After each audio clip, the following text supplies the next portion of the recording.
You are now in my power, Cookie. You've been hypnotized. I am in your power. You will do anything I tell you. Anything.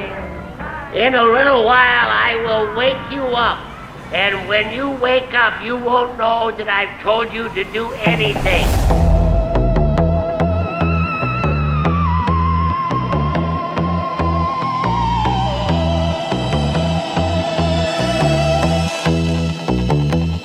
We're gonna clown around.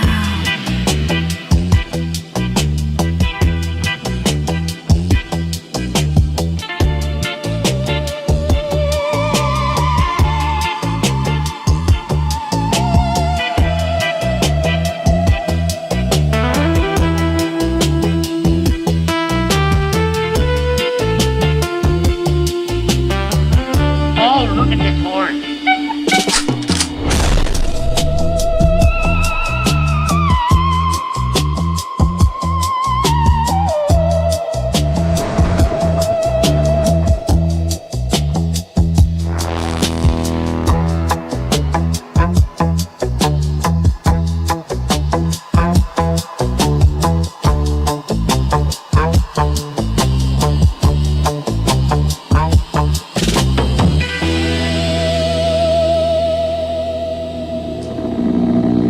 Clown-based life forms.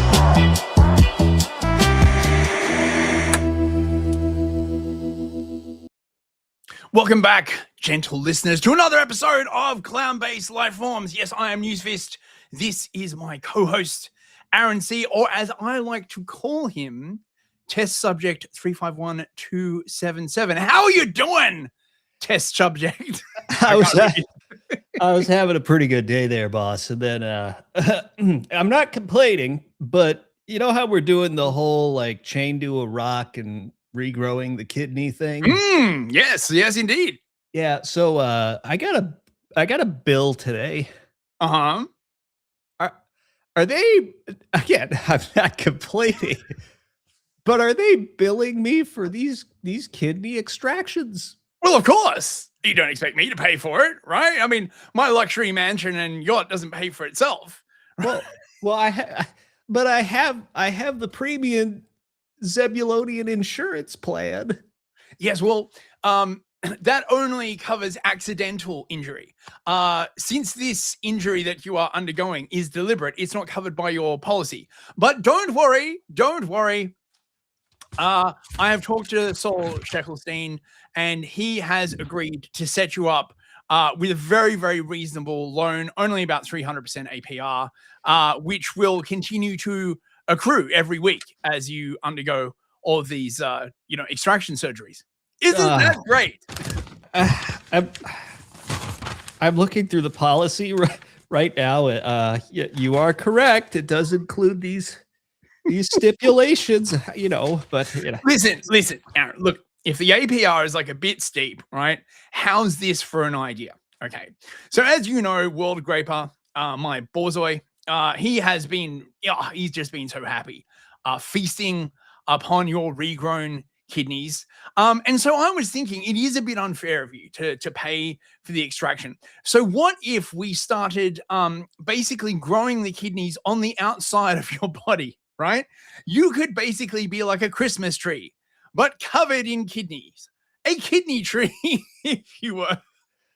Yeah, that'll really stick it to Christmas. An added bonus. We hate Christmas. And then we won't have to go in to extract the kidney. We can just pluck them off. Oh, not exactly pluck, but sever them off you, right? Perfect. Is that also in the policy? I'm working on it now. Here it is. The kidney Christmas tree clause. Got it. That's what that means. That's what the clause is. That's right. And if you've been a good boy, Kidney Claus will come down the chimney and extract some of your kidneys and leave you coal in return. Lovely. I'll be able to heat my hot pocket over the furnace again. You really should go for the external kidney growing, Aaron, because I have just identified a great new market, right? cancer. Okay, now look, everybody's like talking about cancer, right? But I think there is like a real opening in the market, right? Not for curing cancer, but for causing even more virulent kinds of cancer that we can then like attempt unsuccessfully to cure. Now, if you were a kidney tree, we would be able to use, I mean, obviously we'd have to feed some of them to World Graper, but those, kidneys that he refused to eat, he can be a bit picky after all, we could grow new and interesting forms of cancer on them. Oh, like it'd be glorious, right? You'd be covered in buboes, pustules, and tumors. You'd be a children's delight. It'd be like killing 2 kidneys with 1 stone. Think about it. We could get you to do like children's parties, right? You could be Kidney the Clown. Kidney the Clown? Okay, I'll never say no to you, boss. Sign me right up. That's what the kids are into today, right? Look. I'll pass it by marketing. I'll be sure to decorate my cubicle.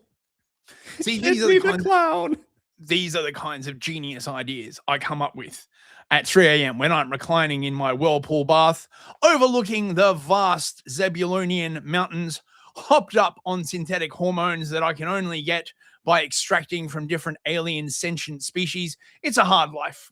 I mean, you wouldn't know, obviously, right? As a lowly kidney slave, the decisions that I have to make, it's terrible. Sometimes I need a bit of a massage and a lie down. Mate, compared to you, boss, us kidney slaves have it good. I should just be even more grateful for this opportunity. Well, you see, it's the agony of choice, really. You, of course, having no choice or very, very limited choice, are not burdened, by the agonies of leadership. What to do, what not to do. You just have to merely just sort of sit there and be exploited. And at the end of the day, isn't that what it's all about, really? That's the future for all of the happy customers of the Zebulon Empire. God, it certainly is. We're very, very excited with what's happening on Earth. Soon, we're going to have like flock cameras in your nostrils, in various orifices. We might get you to test one of those as well. Look, the early models, right? They are a bit girthy. But I'm sure we can make it fit, right? We just need a bit of just a little bit of the right exercises, do some yoga or something. It'll fit right in. Bit of elbow grease and a can-do attitude. And a very firm handshake. I love my job. Actually, there's quite a good synergy there. We could install one inside you and get it to monitor your kidney growth. That's an excellent idea. I mean, you're not using it for anything else, are you? No, of course not. I don't need any of my organs for anything, not with Zebulon in charge. we can install like a shunt somewhere. It'll be fine. Oh, we've got a show for you this week. We certainly do have a show. We've got Slop. We are me hearties. We got Slop aplenty. Climb aboard the good ship Sloppington and sail with us to Slop Island. That's right. Ahoy there. Ahoy there, Slop meaties. Oh. Climb on in the slop barrel. It won't do you no harm. and then, oh my God. So, someone on Twitter, Me's account on Twitter has been sending me like the worst stuff out of like black queer academia. Oh my God. Oh, it's like, remember that one we did on the Treasure Anus episode? Right? How could I forget Treasure Anus? The scars will never heal. But apparently there's a whole black part of that exact same kind of thing, right? Talking about butt stuff, but being black. I mean, right, because not being black, you can't understand the intricacies of having a black butthole or something. I don't understand. I'm so confused, bro. Well, you would say that because you're white, so you couldn't possibly understand. That's true. I mean, that is true. My parts are extremely white, and as a result, benefit from white supremacy. Soft toilet paper, having functional plumbing. I can't really understand what it must be like, the modern black experience living in the ghetto. In the ghetto. Hold on, I've received a warning from Venmo. Fed Nugent sends $5. It says, "Don't speak about yoga. You might trigger Artie to go into yogi evangelization." Oh well, I'll keep my mouth shut then. As I believe they say in the Black Power movement, we are unwiped, but also undaunted. You wouldn't know what that's like, would you, honky? With your lily white ass always being clean and shit. Yeah, you're right. I have no idea. Which is fine. That's totally fine. I prefer my ignorance. Thank you. Yeah, well, see, that's the problem. It's people like you, right? Preferring to live in white ignorance. Oh, it's all coming back to me now, man. I was really into, all that like critical race stuff, right? Like back when, just because of the sheer insanity. And I sort of like forgot the ridiculousness. Oh, it's Mrs. Dye. Why isn't Fist monetized? Because Fist does not want to dox himself to YouTube because Fist lives in the UK and they arrest people for saying shit here. So just have to work around it. But you can send money, Ms. Dye, to buy me a coffee, which you can do.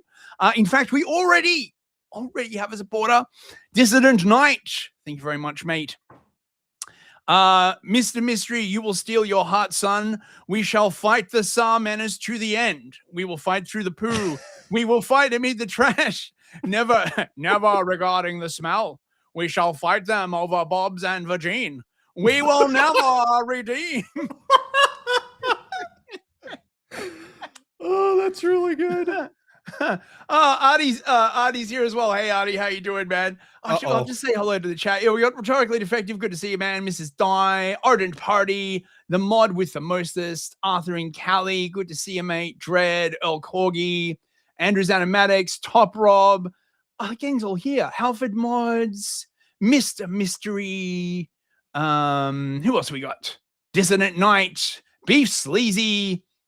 Oh, that's lovely. Thank you so much for coming. Tosca Real. With this dude's new. He came into the chat and he was like, "This is the first time catching you live. I've been catching up with your back catalog." And then I remembered that we have a back catalog. It's like, there's gonna be some poor soul out there listening to these like back to back. Yeah, damage will just be total. I'll come out the other side, just be like, "My son, what has happened to you?" I found this thing on YouTube. This slop, it was too much. What have they done to you? Terrible. Torch of Wyatt, Mike's second name, Arakin Green Moon, 00 Savage, Sar, and some guy called Clowntown Chronicle. Whoever the fuck that is. What a weirdo. Actually, speaking of, I got to say, your last episode of Clowntown Chronicle was really, really good. Arden, maybe if you could post the link. He was covering a bit where a soft drink company and a beer company decided to go with an ad in which a bunch of people drink urine and then send it to an AI data center. It's real. I wish it wasn't real. The brand is called Liquid Death, and they've associated their drink with literal urine. Yellow gold. Dude, oh my God. Look at this.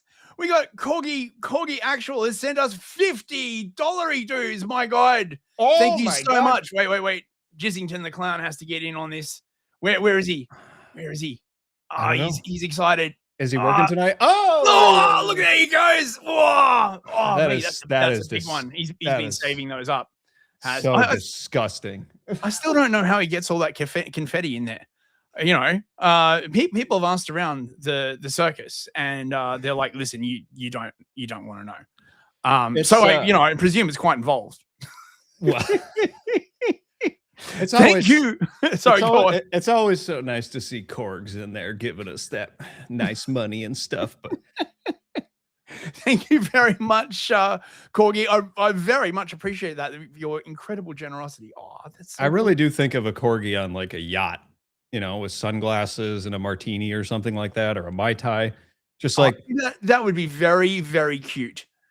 Like Corgis are very, very cute. The only thing more cute, in my opinion, than a Corgi is a Shiba Inu. I love those dogs. They are just like, so apparently they're like a massive pain in the ass to own, but they're so cute. Oh, no. Well, before we move on, actually, we've got another one on the Venmo from my co-host Adam, who is Silpers McBubble in the chat. Hey, Aaron. No. Oh, God. I can't tell you apart sometimes. I know. It's terrible. It's terrible. Hello, Soaps McBubble co-host. I Dude, enjoyed the last episode. Okay, so he sends 10 and he says, buy some nice kidney ornaments for the Pissmas tree. Kidney ornaments. Ooh, that's an excellent idea. We could have a kidney jazzle. Bejazzle your external kidneys. We are never going to get to the show. We just got 2 more. Wait. I got a slogan. Let people see what you are like on the inside. We're your inside on the outside. That literally sounds like something they'd run in the UK. I know. Well, that's what they say after you've been stabbed up. I was going to say, right? Except knife crime. Let people see your true inside. Shall I read these? Yes, please. Okay. Zeke Buckaroo sends $50.01. Oh, mate.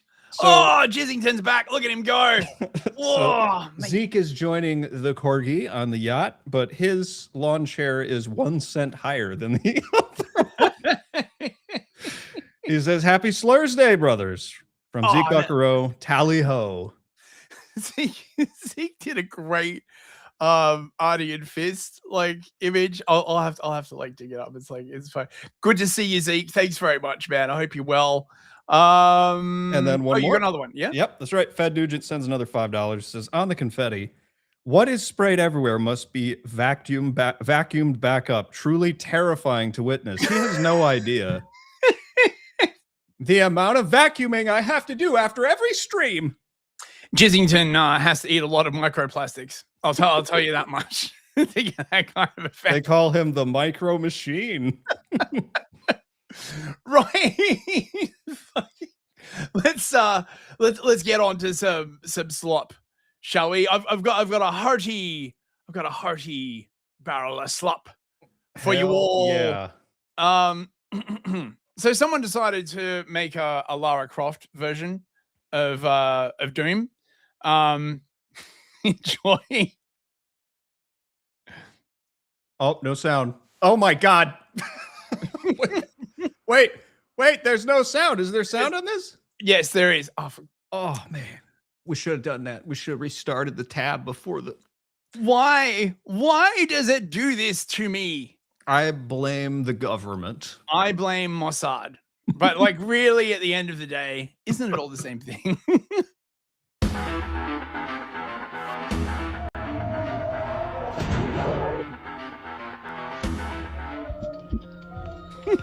I'm telling you.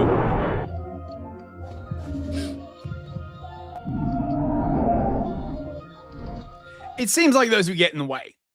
Right? Yeah. All I'm saying. But maybe it would be like thorns in Diablo, right? Yes. Which is like when you get melee attacked, right? The boobage deals damage in return, right? There was. I'm so sorry. Spiky boobage.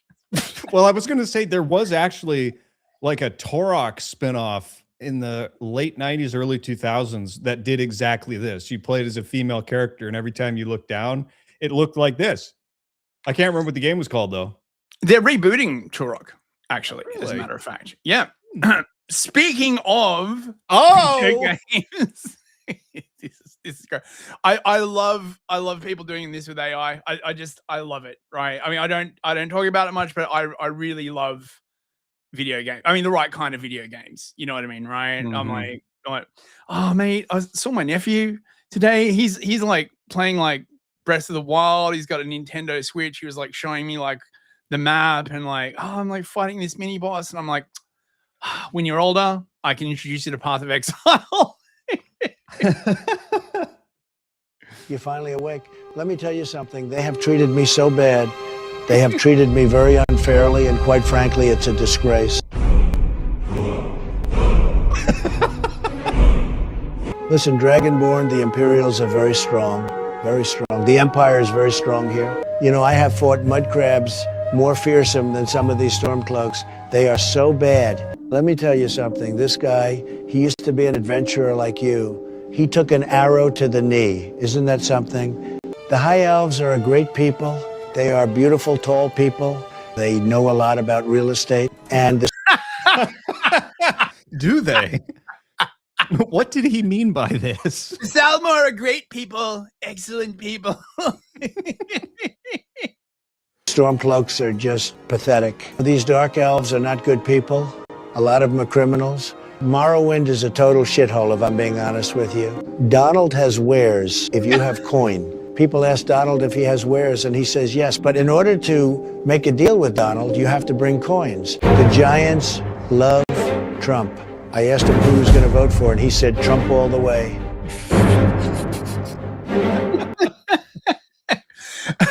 That's from Gone the Old. Oh, yeah. Mate. Excellent follow. He does great. I love this guy. Give him a follow. It's all like just weird video game shit. Awesome. Totally awesome. Now we got this as well from Infinite Archive. You remember Infinite Archive, right? They did the Shape Store. This is the creator of the Shape Store. Okay? So wait, so now we got the Shape Store. We had the Shape Weapons. And what's this? This is the Shape Weapons.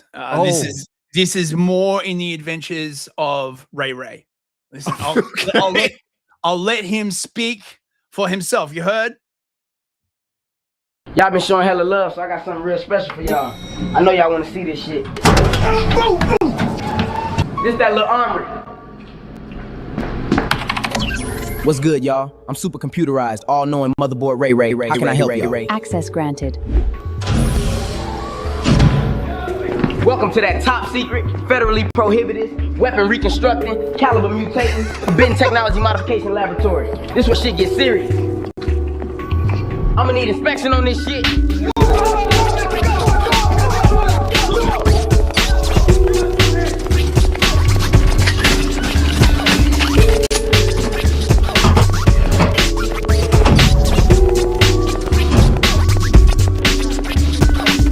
And that telescope lens ain't big enough.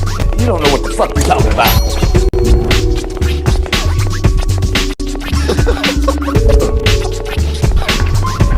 Now we about to test these shit. Clear out! Let Ray do his thing! My bad, I got a little too excited.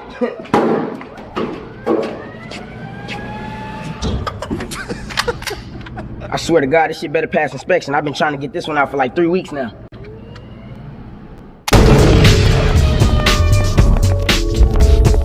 Weapon effects verified. Alright, let's go make this sale.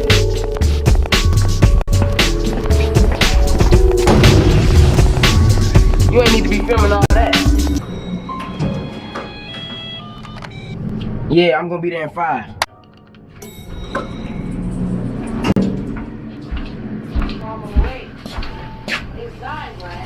I'm gonna send that payment on the cloud. Good looking, man. I appreciate the business.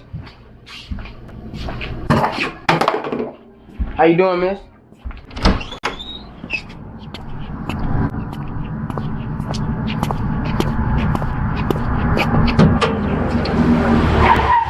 swear, man, you always on time, man. That's why I fuck with you. Here you go, OG. This is my first time using one of the newer models. He's got a whole series with these characters. Dude. All right. It's called The Neighborhood. Listen, give this guy a follow. Like, there's like a weird infinitearchive.net. He's got like a weird website. You can go, it's a whole thing, man. These are like, oh God, I love these so much.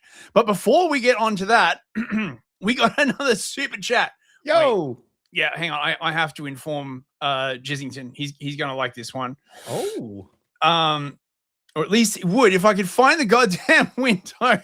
Stop it with the too many windows. He's running. He's there. There, you got him. Excellent. Deco Punk for $25. Thank you very, very much. Just says oi.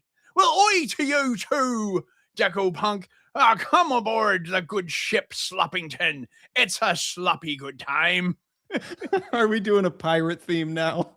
It's a lot of themes. Yeah, look, I guess kidney pirates, kidney slot pirates. Look, I'm flying wild here, right? We got another one on the Venmo, actually. Oh, lovely. Beef Sleazy sends 333. He says, for the slop. Thank you. Very kind. Are you welcome there, Beef Sleazy? That's a fucking great name. It is a good name. It's like beef, but sleazy. Like come up to you and be like, "Hey, Holmes, you want some beef?" Shit. Okay, check this out. I could literally, mate. These are like potato chips. This is like a whole series. He's done like 10 of these. Damn, took you like 3 whole hours, man. What the fuck? You always whine about something, man. Man, how fucking long is this line? Nigga, it's Bird Game Studios' first storefront. This line goes at least 800 blocks. This shit way longer than that, man. You should have seen this shit earlier. Swag down, swag down. Bitches on my dick, cause she heard that I got racks down. These hoes heard that I ain't sharing now. These hoes mad now. Bitches love our swag. I ain't even here for all that bullshit, though. I'm already knowing. Malik should be right up here, though. Grab whatever you trying to grab off him. Look who the hell it is.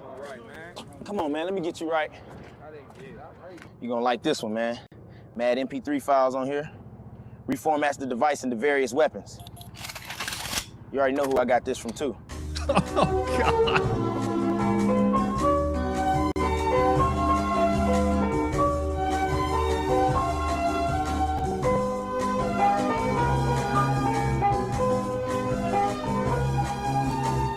I can't introduce you to anybody, I swear to God. He look like he got some rare thoughts I could upload. I got a dip, though. I got a little race I gotta get to. I swear to God, that's the last time I'm doing that nigga a favor. Fucking crazy as hell. Imagine getting kidnapped in the streets and sent to a call center. Man, there's like so many like weird like stuff. My God. Now let's see. What's this?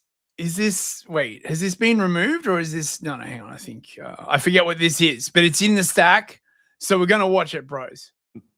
Oh, it's been disabled. No!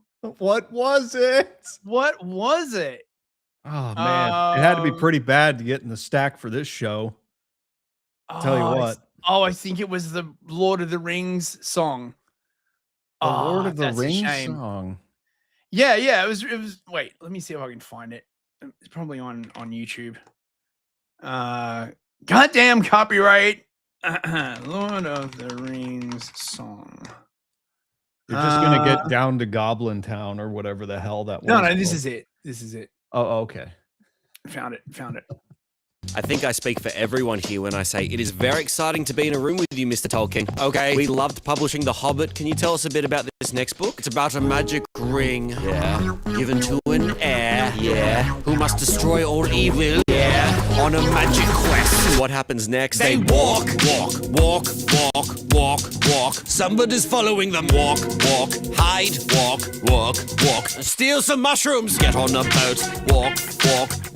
Elves for the first time. Wow, walk. Nighttime, walk. Attacked by twees. Okay, It's a lot of walking. I'm not a third of the way through! Walk, meet a weird bush guy. Walk, finally a town. Safe, eat, rest. Show everyone their secret. Get the fuck out of there. Run, they got a new tall guy. Run, scared, stab by a Dementor. Ride, Dementors can't swim. Fuck back to Azkaban. Okay, well that seems like a good place to end it. We'll publish it. I'm almost halfway. Rest. A bunch of elves. They've seen elves before, but now they got a dwarf. Walk, heaps of walking. Path is blocked. Walk underground. Orc, run. A Balrog has come. Kick him in the eye. You shall not fuck with me. Walk.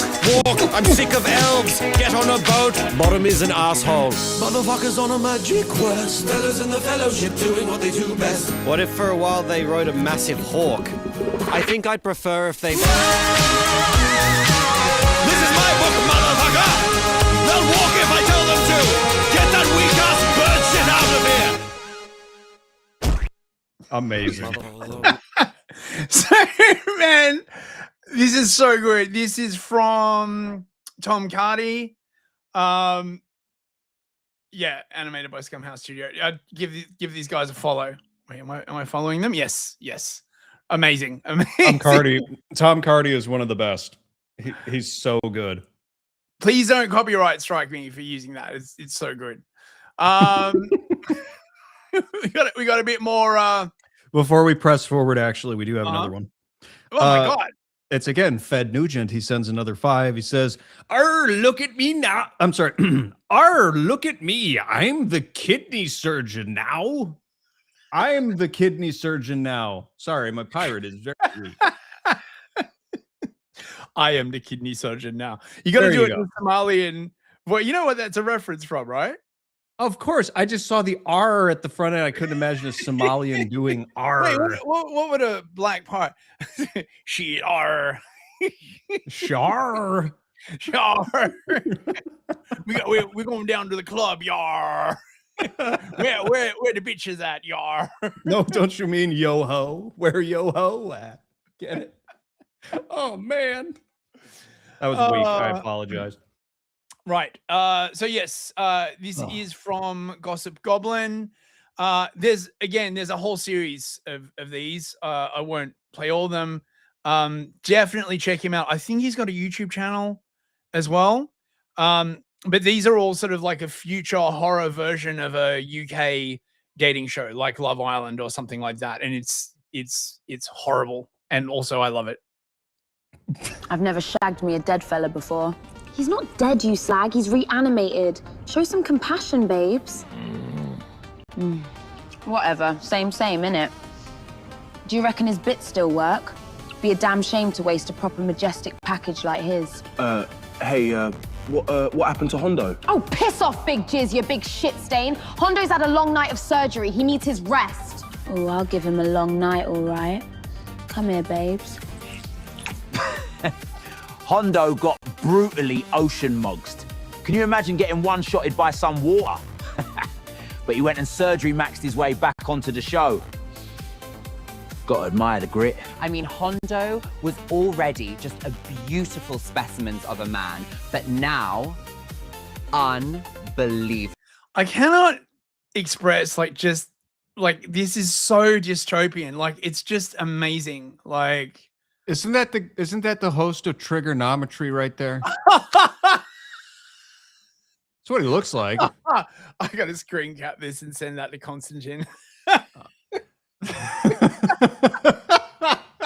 I mean, like, Constantine, you're moonlighting now. It even sounds like him a little bit, doesn't it? Oh, dude. Oh, I'm never gonna be able to unsee that now. Football.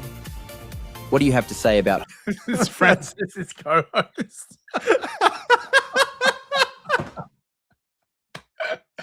Oh, God. Hondo drowning? What? Some people are saying you could have done more to save him. It is what it is, eh? Welcome back to Lover's Lagoon. Ugh. Yesterday, our sexy little stud Hondo drowned in a swimming incident, and while his consciousness was permanently lost, our neurocore synaptists were able to fully resuscitate his corpse. Is that rigor mortis, or are you just happy to see me, babes? Let him rest, you banshee! Meanwhile, our challenge winners, Scone and Siggy, have been whisked off to an exotic Nerocore villa to live out their wildest fantasies. We'll check in on them later. Today, the power's in the boys' hands, and it's time for them to keep their matches or pick new ones. So let's begin. Did you see the huge hand? I did see the huge hand. Is that? Oh my god, it's so dystopian. Oh, Soapers McBubble is like if Terry Gilliam had an unlimited budget. Man, can you imagine unleashing Terry Gilliam on this shit? Like, dude, man. Right, let's start with the boys. Big Jizz, who are you picking? Wouldn't mind bonking that bird in the purple. He's a right sort. Ooh, how proper charming. Hondo, now it's your turn. Who would you like to couple up with?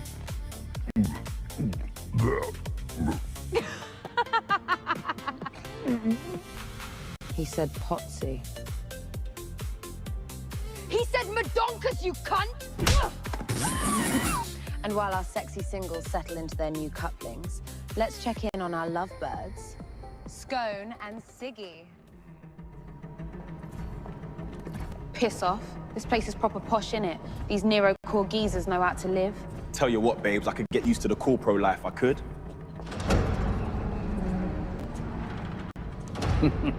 Well, well, well. I've been expecting you. Please, come in.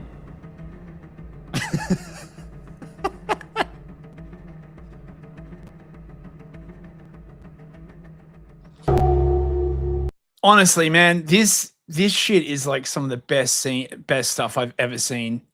It's really good. When that guy opened the door, it was like, well, well, well. I was like, it's him, the king podcaster. Yeah. Gossip Goblin also has a YouTube page at gossip.goblin. I don't know how I'm not subscribed to that. 1.46 million subscribers. I'll be there like very shortly, I'm sure of it. Yeah. Yeah, so there's like the whole season of like Lover's Lagoon. There's like 5 episodes now. And he's got like, yeah, I mean, these are just amazing. Like, check it out. Highly recommended. He is this Gossip Goblin's the one that did Pomegranate, that full length, or not full length, but 30-minute movie. Yep. With AI. It was crazy good. I still haven't watched it actually, but I hear it's really good. So what I'm getting is, to get a 1.5 million subscribers, you and I are going to have to make a full-length movie about the clown-based Lifeforms universe. Perhaps the kidney pirates are sailing the 7 seas in search of your kidneys, with Jizzington the clown as captain. And we can even do a Christmas special. It's a kidney pirate Christmas. Oh god. Yeah, I mean it's weird that we sort of have like a small cinematic universe going on now just from the random like intro shit posting. Oh my god. Punchbag, this is from Punchbag Studios. Mate, I love how everyone's like just using AI to make like these like weird. It's like edgy comedy is sort of like back. You know, like all the studios that were actually doing it in the 90s, they all got infested and overrun by woke. But because you just need one person to do AI, you can't subvert everyone at the same time. It's awesome. Well, here she is. German engineering at its finest. Enjoy. Welcome to Porsche, sir. Let's turn on some music, Portia. No, another genre. Fine.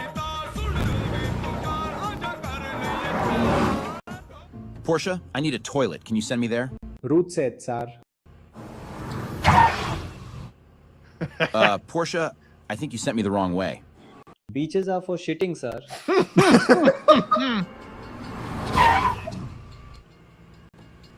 Portia, what the fuck are you doing? Train spotted, waiting for collision. Well, here she is, German. Wow. Porsche just said they're gonna like hire a bunch of Indians to put AI in all of their cars. So that's what this is about.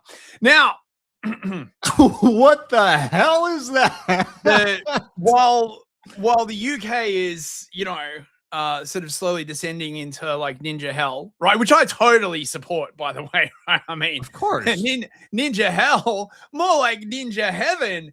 Am I right, bro? The Chinese are over here literally running like a robot Olympics.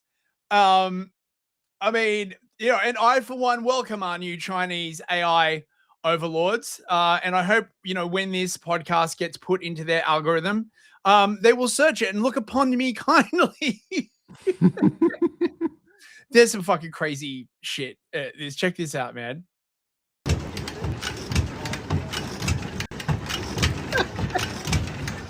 Incredible.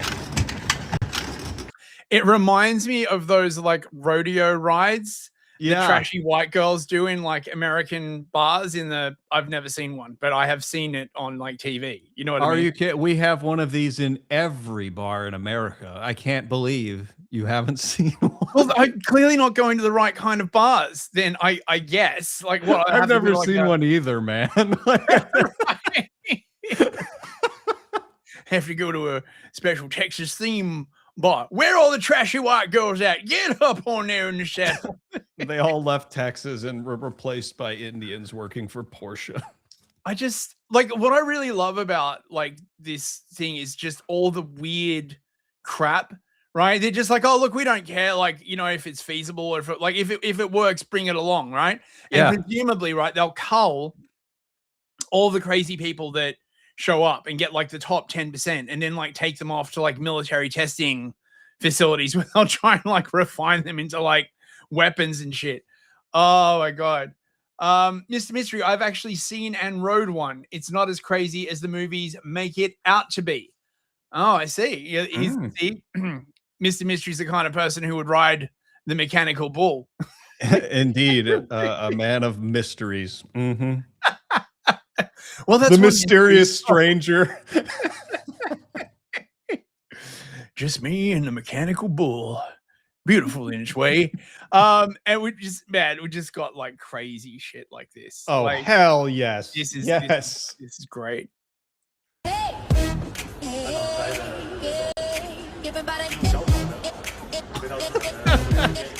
Yes, go, lift it, oh no. Oh, he blew it. Oh man. Oh mate, he had the clean, doing well, and then it came to the jerk and he just spazzed out. Oh man. Oh my God. There's so many like just great video of like these bots like spacking out. And look, everyone's laughing now, but give it 5 years, this shit is going to like seriously improve, right? Like everyone's oh, you're laughing now. 5 years, we'll be conquering your country. You'll buy a domestic robot, buy a CCP, which is everything you do. I mean, when this happens, I'm gonna be laughing so hard they won't even have to, blast me with the laser guns. Can we get like robot rulers? I mean, they can't possibly be worse than the ones that we have right now. It's true. I guess it would depend on like what AI they're running, right? If they're like running Claude, they'll like it'll be like woke scold, but AI. I was gonna say, yeah, Claude's easy because it'll lecture you for about 5 minutes before it finishes you off, so you have time to escape. N-word detected. Strike team dispatched. Please wait quietly to be abducted to re-education center. I said ninja.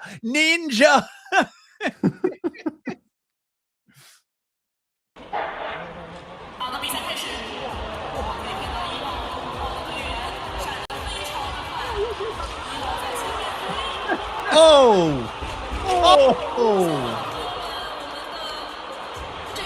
I love how they figured out how to run, but they haven't figured out how to stop.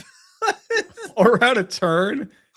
I guess like that's the next thing they're going to be working on.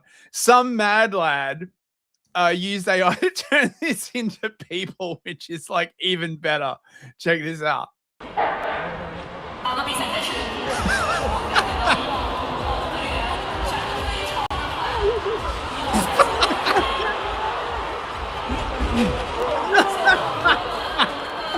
Wow. I gotta say, the only black guy on the track just becoming obliterated halfway through there at the bottom. That reminds me of that game Quap. Did you ever play Quap? I did not. It's a game where it's an online, it's one of those old Flash games, but you have to learn how to make a guy run using like 4 keys on your keyboard. That's exactly what it looks like. Yeah, right. Yeah. See, this is going to be the future, right? You're sitting down for a nice evening in with your robot waifu, and suddenly it bursts a fuse, right? It's like all smoking and shit. You'll be like, oh my god.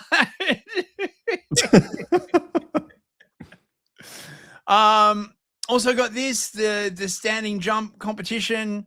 These are, I don't know, man. These are just fun. I mean, like, we're probably staring the death of our species in the face. But listen, right? Why can't I enjoy myself while it's happening?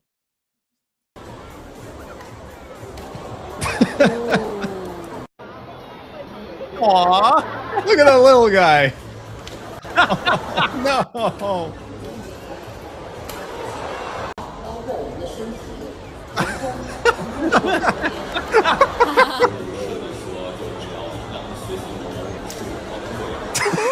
Yeah. Oh.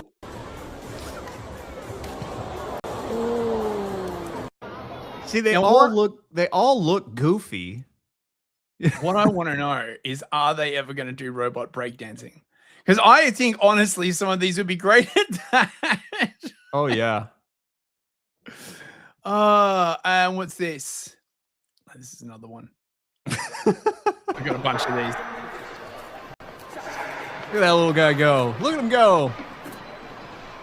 Yeah, so you're doing pretty well. Look, he's got a little obstacle course.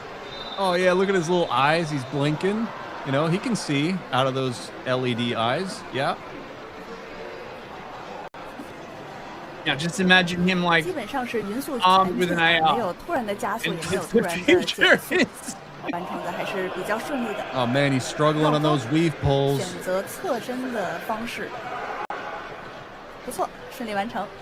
Wow.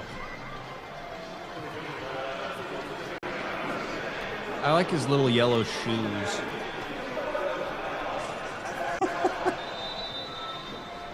Man, that is genuinely impressive. It is. I wonder if he'd be able to do it as well if everything wasn't painted bright yellow. That's a good question.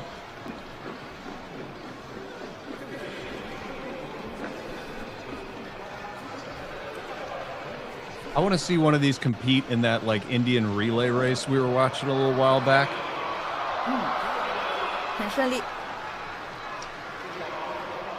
This is the military road. This is like a military obstacle course. Dude, I was gonna say it just got a little scarier. Like fucking. 所以说大家这个学习真的是很快呀。自从发现了匍匐前进，冲向终点线，更。Dude. Oh my gosh, that was kind of good. That was good. So apparently, as well. Oh. They have been teaching robots how to love. I thought this was like how to do yoga.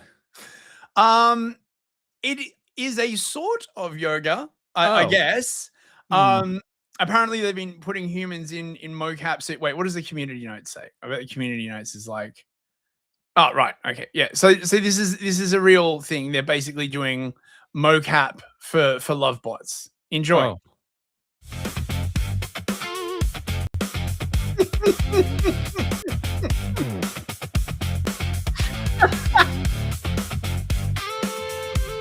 Oh.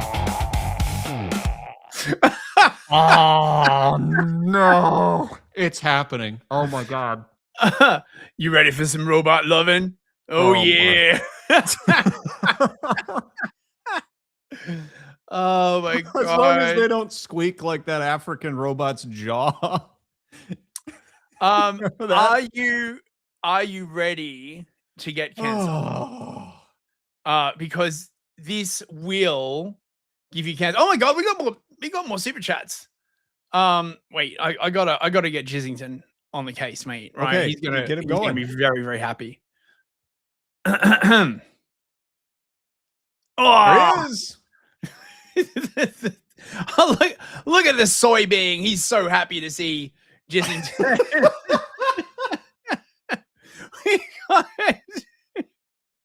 Arthur and Callie sent $42. Thank you so much, Arthur. I really appreciate that, mate.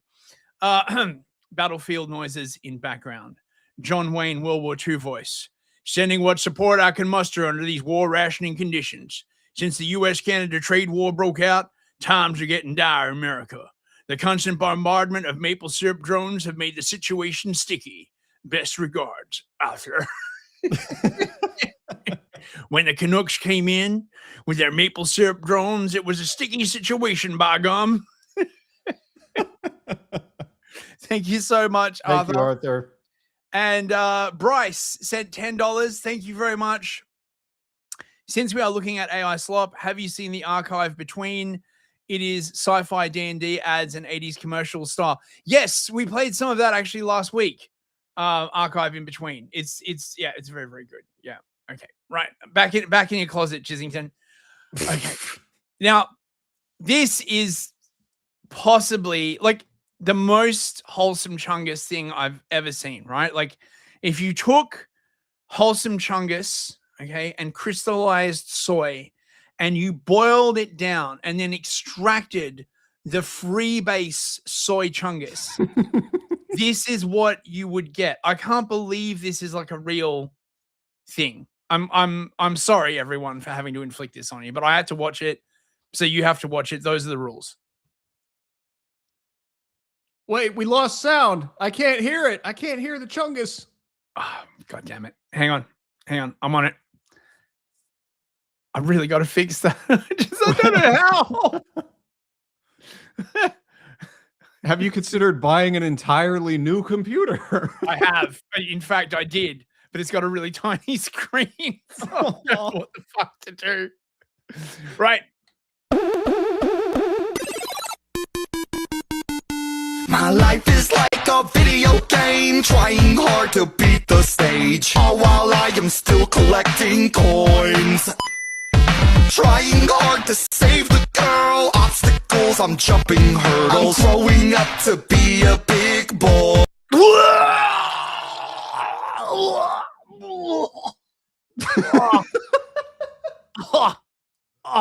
Listen, chat, if you find like a lung or possibly a kidney floating around the chat, I can't believe this is a real thing. Like, have you ever seen anything so...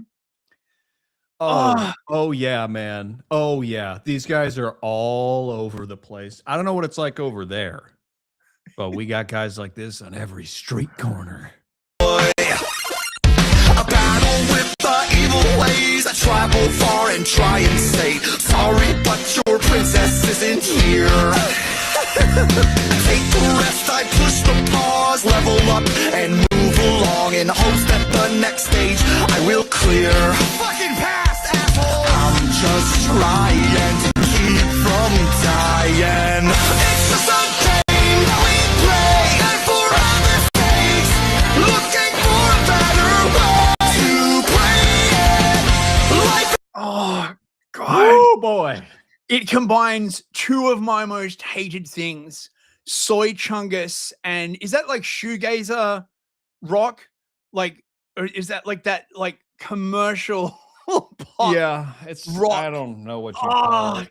Jeez. Oh my God. Did you know life is like a video game? Yeah, well, I mean, I guess, right? I mean, I don't know what freaking games he's playing on his fucking Nintendo Switch, right? Oh yeah, I go down into dungeons, right, and destroy legions of mutated like monsters. I was like, life is like a video game. My life is a little like Dark Souls, you know, walking around seeing hollowed out zombie people everywhere. Every now and then you have to get your ass kicked repeatedly by your boss, you know? Deep Calm, no, that's pop punk. Right. Okay, thank Pop you. punk. Thank you, Deep Yeah. Calm. I don't listen to this. He unironically likes this song. Quick, right. We need to like rush paramedics to psychological paramedics to Deep Calm. Deep Calm, where is this from? Where is this fountain of soy from original? I've never seen it before. I literally saw it and then got cancer. And so I made the cancer watch it. Now the cancer has also died of cancer, which I guess is like a W. Cancerception or something. Cancerception. If you put your cancer to sleep, does it also dream of cancer? Oh my god. Oh dude. I hope if there's anyone like, you know, in hospice listening to this will cheer you up. Remember, kids, it's only as much cancer as you let it be. Oh Lord Almighty.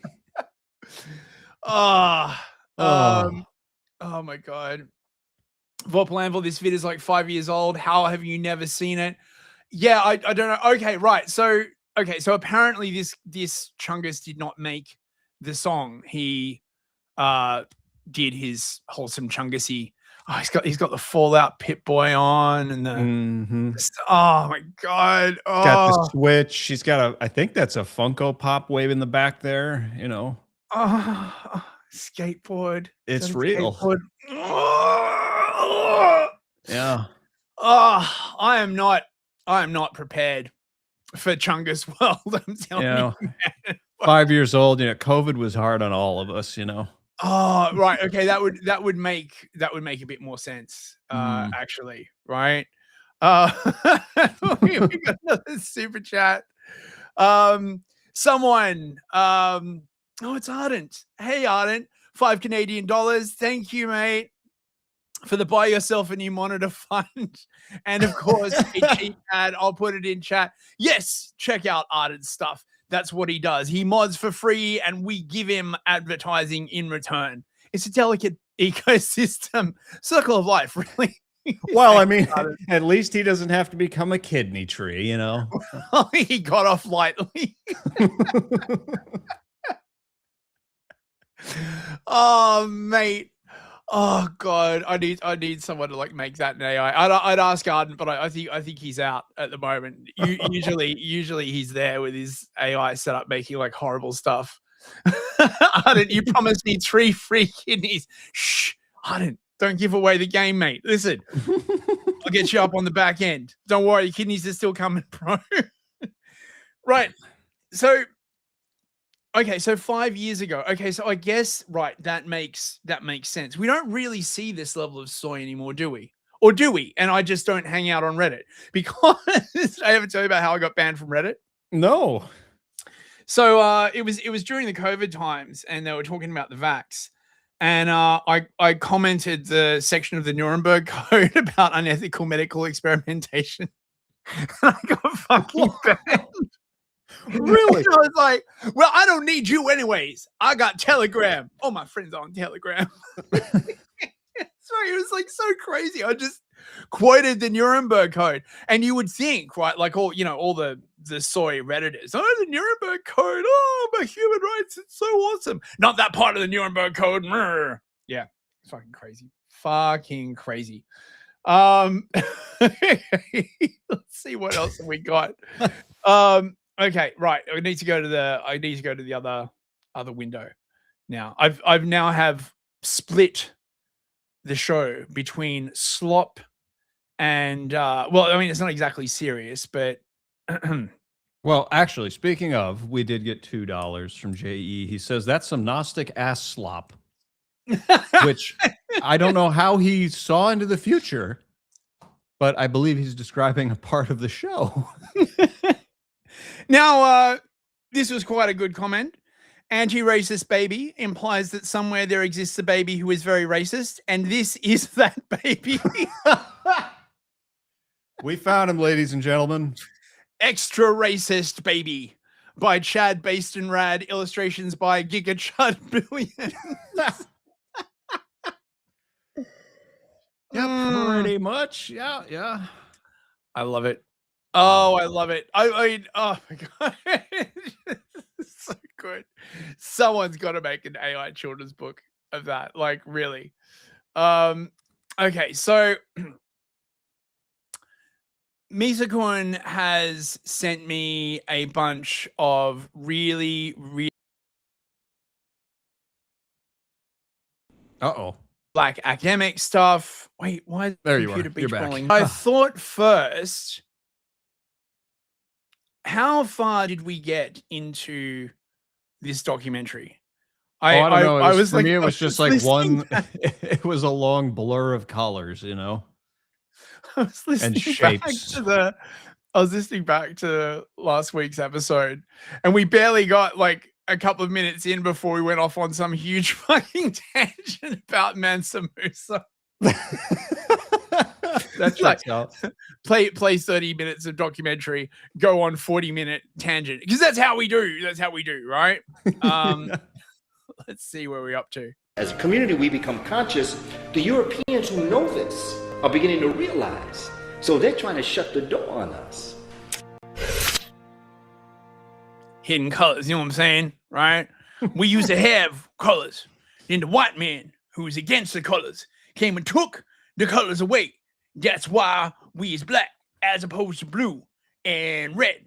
But our souls are many different colors, unlike the white man, who is monochrome. You know what I'm saying? Yes, our colorless souls are here to. We're here to watch this. Oh. What kind of color is white? Anyway, ain't never seen anything white in nature. Yeah, there's no white in nature. oh, you're gonna talk about snow, I suppose. Well, where does snow come from? In the cold regions. And cold is the enemy of the melanated people. So of course, the whites would be white. Go off. Carry on. I'll just let you go for another 30 minutes.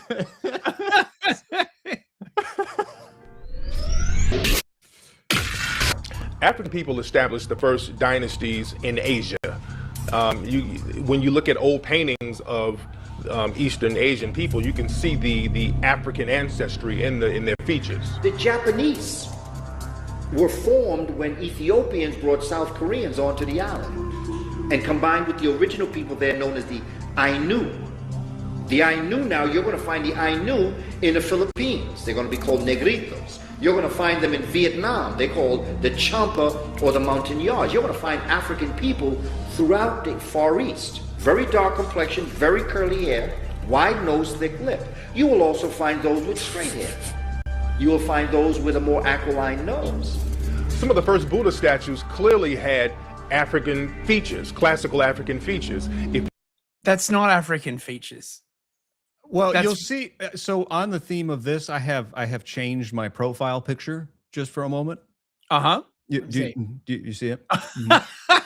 Yeah. So this is from the section where we was like Eastern priests or something like that. Yeah, that's right. We was and like someone commented actually on last week's show, thank you, whoever that was, saying that the Black Madonna was just the pigment has gone bad, right? Because these paintings are like centuries and centuries old, and the pigments break down. So it wasn't painted as a Black Madonna, like obviously. Interesting. Yeah. We was Olmecs and shit. I mean, it could be that. It could be that, or they racist. Yeah, well, obviously they racist. Korea, if you go to Vietnam, you will see some of these statues up that has the classical African nose, classical African lips, woolly hair. When we go to Asia, we see that the founder of the samurai warrior, in Japan, was an African. We found that the founders of the ninja system was an African. Right. I think that's where we ninjas. I think that's where we paused it and started screaming for 40 minutes. In fact, in Japan, there's a saying that if you don't have a little bit of African blood, you can never truly be a samurai. Martial arts was established by a Black Dravidian who was living in southern India by the name of Bodhidharma. The Bodhidharma it was said that he walked from southern India into Asia, China, and on his way there, he would study the fighting mechanisms of animals, and he used that as. Did we play this last week? I can't remember. I think we definitely played a part of the Asian one, but I feel like we're doing a little bit of a recap, maybe. Yeah, right. Sorry. If you're watching these back to back, I do apologize. When we saw them, psychologically, we would transfer that was deity. If it really was unimportant what he looked like, then why didn't he look like some of the majority of the people on Earth? Why would he look like the people who are the minority race on the entire Earth? We're not the minority. People always ask me, why did the black church not get rid of the white Jesus and put a blue black Jesus in place with a nappy head? Because black people would stop coming. And not only did they hide the. Wait. If I said that, I would be fired. Did he say that black people would stop going to church if there was a black Jesus? I think he said black blue. I'm pretty sure I heard a blue in there. Is it perhaps right that in terms of like a civilizing influence, black Jesus doesn't have the same impact? I don't know. Look at my profile picture. How do you feel about it? You know, because that's basically what they're asking for right there. I mean, your window is very small, so you basically just your head just looks like a weird cloud. Like you got too close to like Ray's weapons and firearms. Okay. Color of religious figures throughout Europe. They would hide the colors of other very important people, especially royalty in Europe. A lot of old paintings in Europe, they clearly show African-looking deities. They show the Black Madonna and Child. This is all throughout Europe. They show see, there he black was. pictures of Jesus. They show African-looking disciples all over Europe. I mean, everything that you're looking at in the Roman Catholic Church today is the exact copy of what they got from Egypt. The high priest, the regular priest, you got the cardinals, you got the bishops, and then you got the Pope at top. So you had the Pharaoh, you had the high priest, you had the priest, and so you have the same type of categorization of people as they're placed in the temple, but their purposes and what they priest, you had the priest. Wait. That picture of Tutankhamun. Uh-huh. Right. He doesn't look very black. You got the bishops, and then you got the Pope at top. So you had the Pharaoh. Does he look black to you? Doesn't like the nose is not very black. He certainly does have those nice plump lips going on. I mean, I see this face on the side of the slot machines up here at the bars. They keep them next to the mechanical bull. You know? Yeah, it is weird the amount of like ancient Egyptian shit they put on slot machines. Right? Like there's like ancient Egypt and like El Dorado and all that kind of like, you know, there be gold in them there slot machines. Yar. Perhaps that's where we should sail the kidney ship to a casino. We can raid the slot machines and perhaps find some old gamblers willing to sell some of their kidneys. But we won't buy them. We'll yank them on the end of the deal and make away with our kidney booty. A kidney ship. What? You never heard of the kidney ship? You had the high priest, you had the priest, and so you have the same type of categorization of people as they're placed in the temple, but their purposes and what they were telling was different. When racism rose, because racism was a system, and prior to the system of racism evolving as a necessary instrument for the maintenance and protection of the European genotype, Europeans, for many intents and purposes. Wait. Did he just say that racism was necessary for the protection of the European genotype? Yes, that's exactly what he said. Is that one of those like things where if he says it, it's like heckin' wholesome and chungus, but if I say it, it's like a paddling? Yes. Yes, you know, you can't say that, but he can. Because right. Okay. I mean, based, I guess. I would say just about worship African people. First three popes were black. You had one named Saint Victor. You had one named Saint Gelasius. You had one pope named Saint Miltiades. There was another brother named Saint Benedict, who was a patron saint in Europe, well known throughout Italy. Militatus was. Wait. Saint Benedict You mean the founder of the Benedictines? Yes. Okay, I gotta look. See, this is what happens, right? We fucking get. Yes, Saint Benedict of Nursia, a very very black looking dude indeed. I mean, that looks. You know what? Okay, I'm just. He doesn't. All right. He looks pretty white to me. You racist. You racist, bro.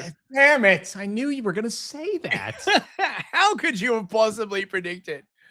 Oh my God. This like, oh yes, there he is being black again. Fed Nugent has a comment. Fed Nugent sends $5. Thank you. He has a comment on the appearance of King Tut. Says, honestly, that pharaoh looks like an East Asian woman. Perhaps we should use art as evidence, unless it's like ancient Greek or late Renaissance, where photorealism was the highest value.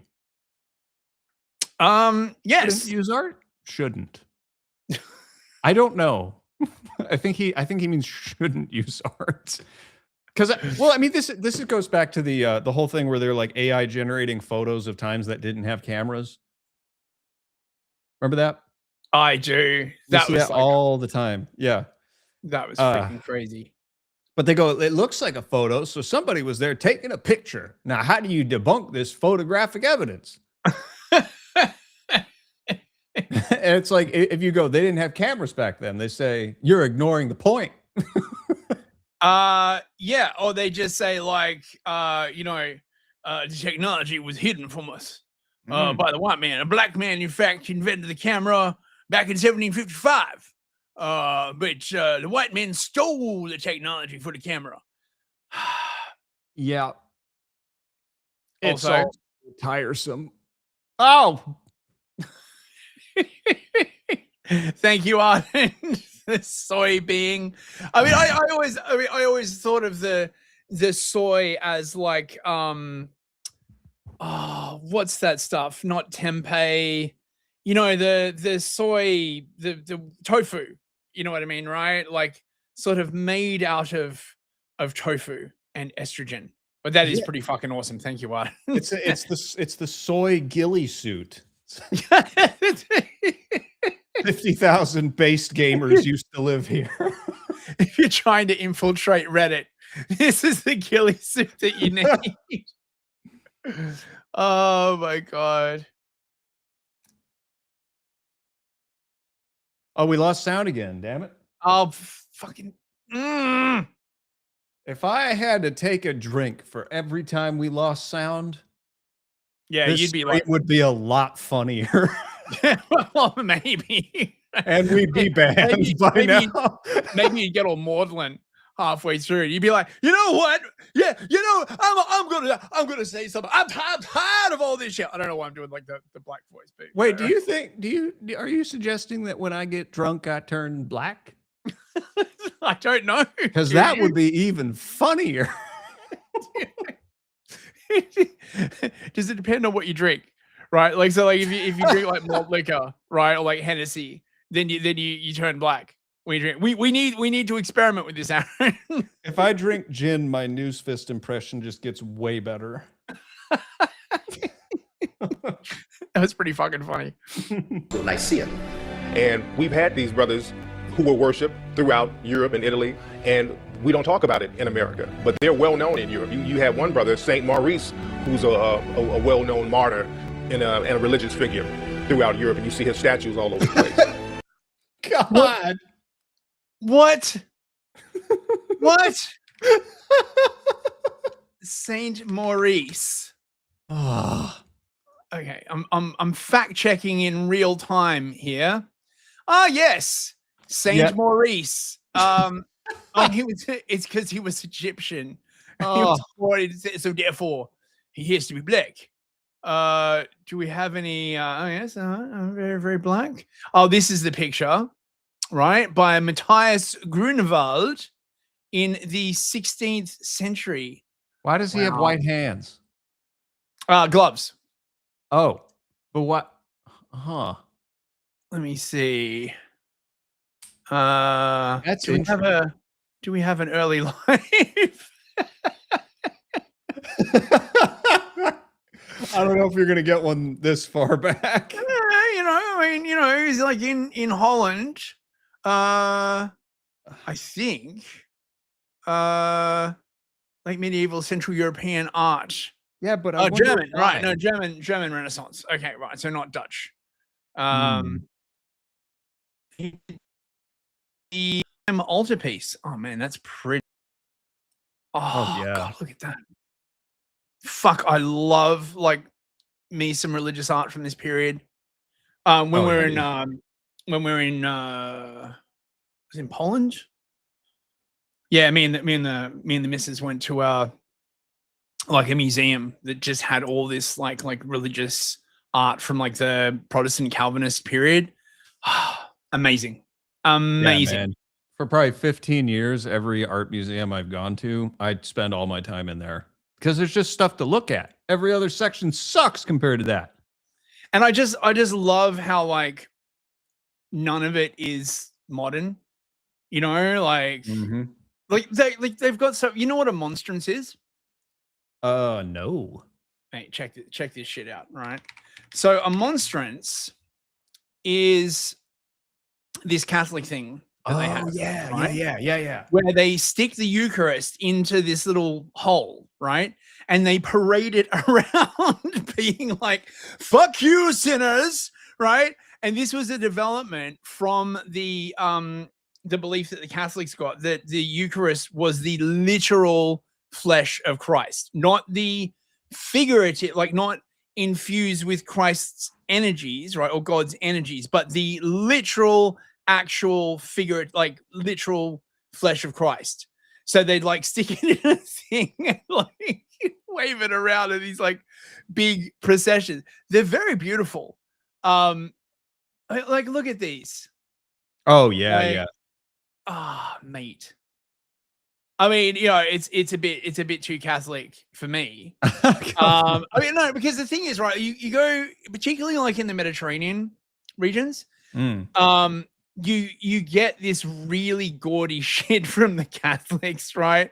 Like it's insane, like how Baroque and ornate stuff is. And you'll go into these like churches and it'll be all like these gold and silver, like really, really gaudy statues, right? And personally, to my eyes, I'm just a bit like, right? It's like being stabbed in the eye with a golden needle. But the Catholics down there, they fucking love it, right? So, Well, yeah. Uh-oh. Let's see if we lost sound again. Have we lost sound? No, I haven't started playing it. No, I know. I'm saying let's see if we lost it again. Okay. Yeah, we did. It seems to happen when you switch tabs. Maybe it's Restream, I bet it's something gay in my browser. Probably. Okay, right. Well, if I know, I guess I can switch back and forward. Yeah. Early on, helped to formulate what is modern day Christianity in Greece and Rome were also African. When you look at Christianity, you're dealing with the Amen priesthood that's coming directly out of ancient Kemet. You're dealing with the rites and rituals of Osiris, the passions of Osiris. The idea of the resurrection of the dead and his son coming forward, Heru, as his living testament to his life. Aset, who the Greeks call Isis, is the essence of who Mary is. You're wrong. You're very, very wrong. I've never seen someone be so black and also so wrong. Trump, what are you doing here? There's a guy called Richard Carrier. He's like really into this shit, right? A friend of mine really got into him, right? And he'd come up and he'd be like, did you know actually that everything to do with Christianity is just a continuation of the story of like Mithras or, some shit like that, guy's like a massive atheist. And you just be like, yeah, but like he's an atheist. And the point just completely escapes. It's bullshit anyway. Nebutet, who is her sister, is who Mary Magdalene is. So that when you look at Christianity, I mean, even when you look at the word Chris or Charast, you're dealing with Chares. Cha means spirit and rest means to rise. The Romans learned the Passion of Osiris through the Greek. And the Greeks learned it through the Kemites or the Africans from Egypt. So that it was just a retelling of the same story, superimposing things that they thought they knew And that becomes what we today call Christianity. Judaism, that is Atanism. That comes directly out of the river, Hapi or Nile. And that is why Moses himself was said to be initiated into the priesthood of ancient Egypt. What the fuck is this? Oh my god. So okay, so what religion were these proto-blacks? I've got to know.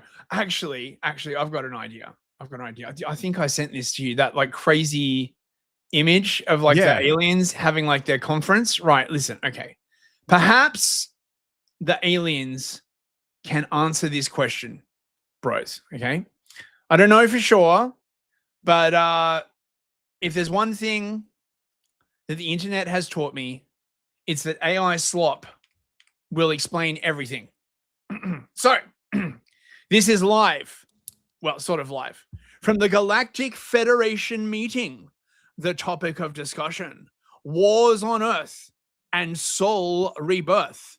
Cycle 7,842. Stardate 4,782. Hebrew year 9,799. Deep within Earth's moon, the Lunar Council Chamber, the Galactic Federation Assembly. The Nordics there looking very white, looking pretty fine, actually, right? We acknowledge the current wars on Earth. They are rooted in old paradigms: fear, control, scarcity, and separation. Shut up, commie. I'd love to see like a version of this where like the guy from Doom, like not Doom, who's the other guy? Not Serious Sam. You must know what I mean. It was like around the same time. He was like, "Get wrecked, commie." Oh, that sounds familiar, but I can't. No, it wasn't Serious Sam. Someone in the chat must know. It was another boomer shooter around the same time. Anyway, he comes in like, "You look like a bunch of aliens to me. Get wrecked."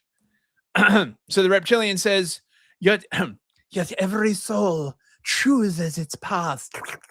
Every war is a mirror of unhealed wounds across the lifetime. Duke Nukem. Thank you. That's it.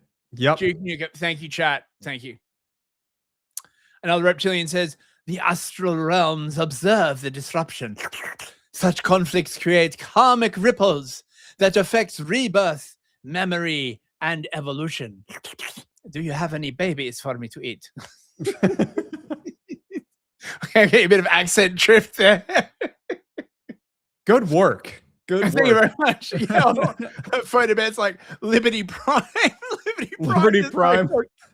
Death is a preferable alternative to communism. Fucking love Liberty Prime. So, the Federation does not intervene in free will. We guide, we witness, we hold the vibration of remembrance. Oh, this fucking mystical fucking reincarnation slop. Oh. See, the only reason that there's like conflict in the world, bros, is because of like negative experiences that people had in their previous life, bros.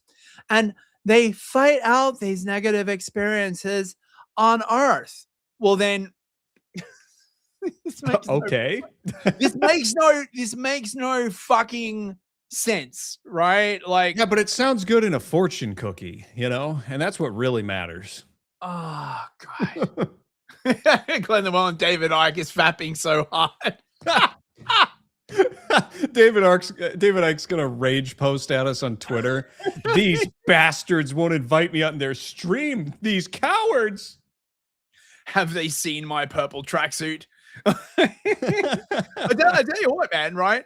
As weird as David Icke is, he was fucking bang on with the COVID shit, right? Like he was like fucking on top of that shit. So I can't really be mad at him, honestly, right?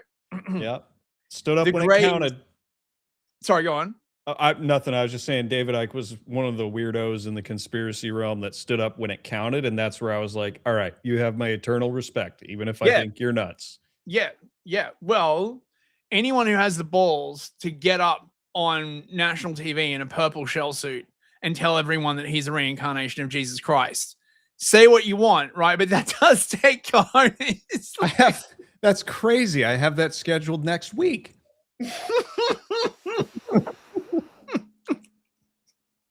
You've already ordered your purple shell suit?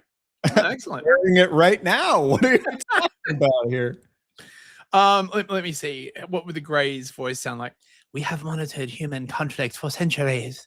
Genetic tendencies, trauma imprints, and intervention by outside forces complicate their evolution. Ooh.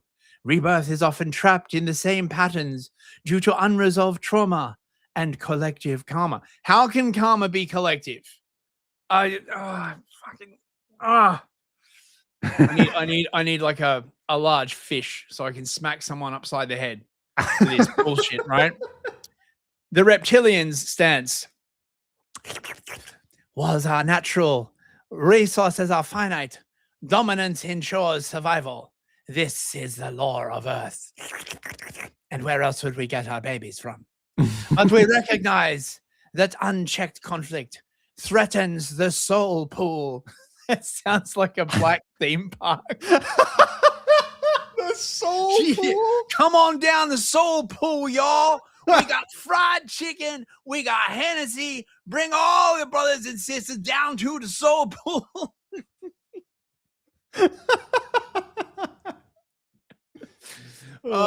We should just start calling the chat the soul pool.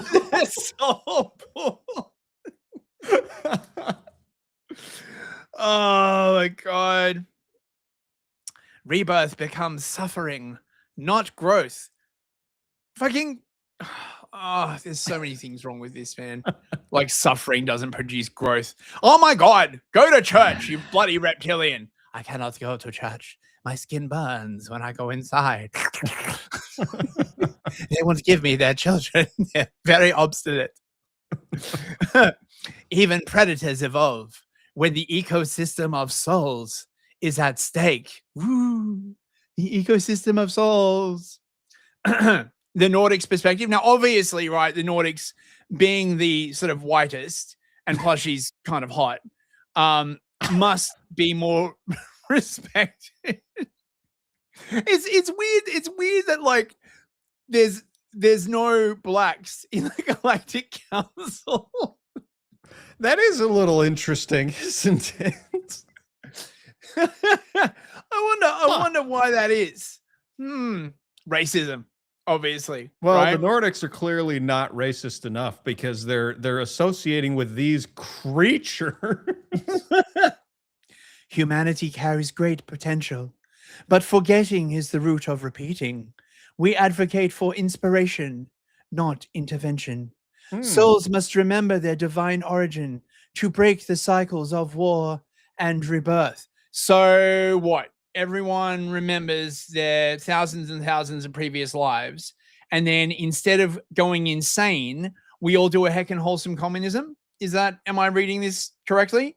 Right? Yes. Like, so you've lived millions of previous lives, potentially, okay? Including ones where you were like, you know, insects and lizards and stuff like that, okay? And presumably many of these would have ended in like horrible trauma, right? Like being eaten and like having limbs ripped off and stuff like that. And once you remember the joys of being predated upon, you will eschew war. I don't understand. Photo Pet's like ninjas be stuck in the soul pool. Yeah, yo fam, you want to make sure that soul pool be like shallow. Ninjas be drowning and shit.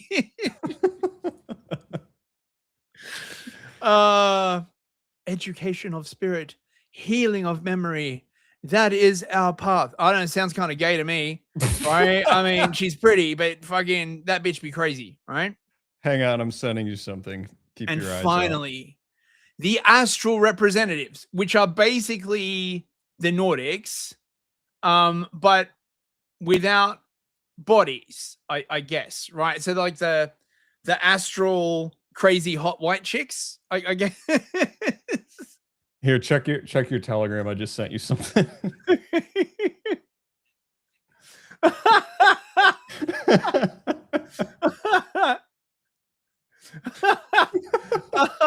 Oh my god. Oh mate, that's fucking hilarious. It's good in an email. Oh. Yes, but you know, the Galactic Council group chat does not quite have the same sort of narrative power, I guess. You're right. Their ways are higher than ours. It's like, I mean, they're supposed to be in the future, right? So why is it like a Cold War era like war room? Because all this shit was dreamt up in the 1970s, 1980s. It's fucking why, right? Okay, so finally, the astral representatives, right? The crazy hot white chicks without bodies. So you can't even touch them up. So I don't even know what the point is.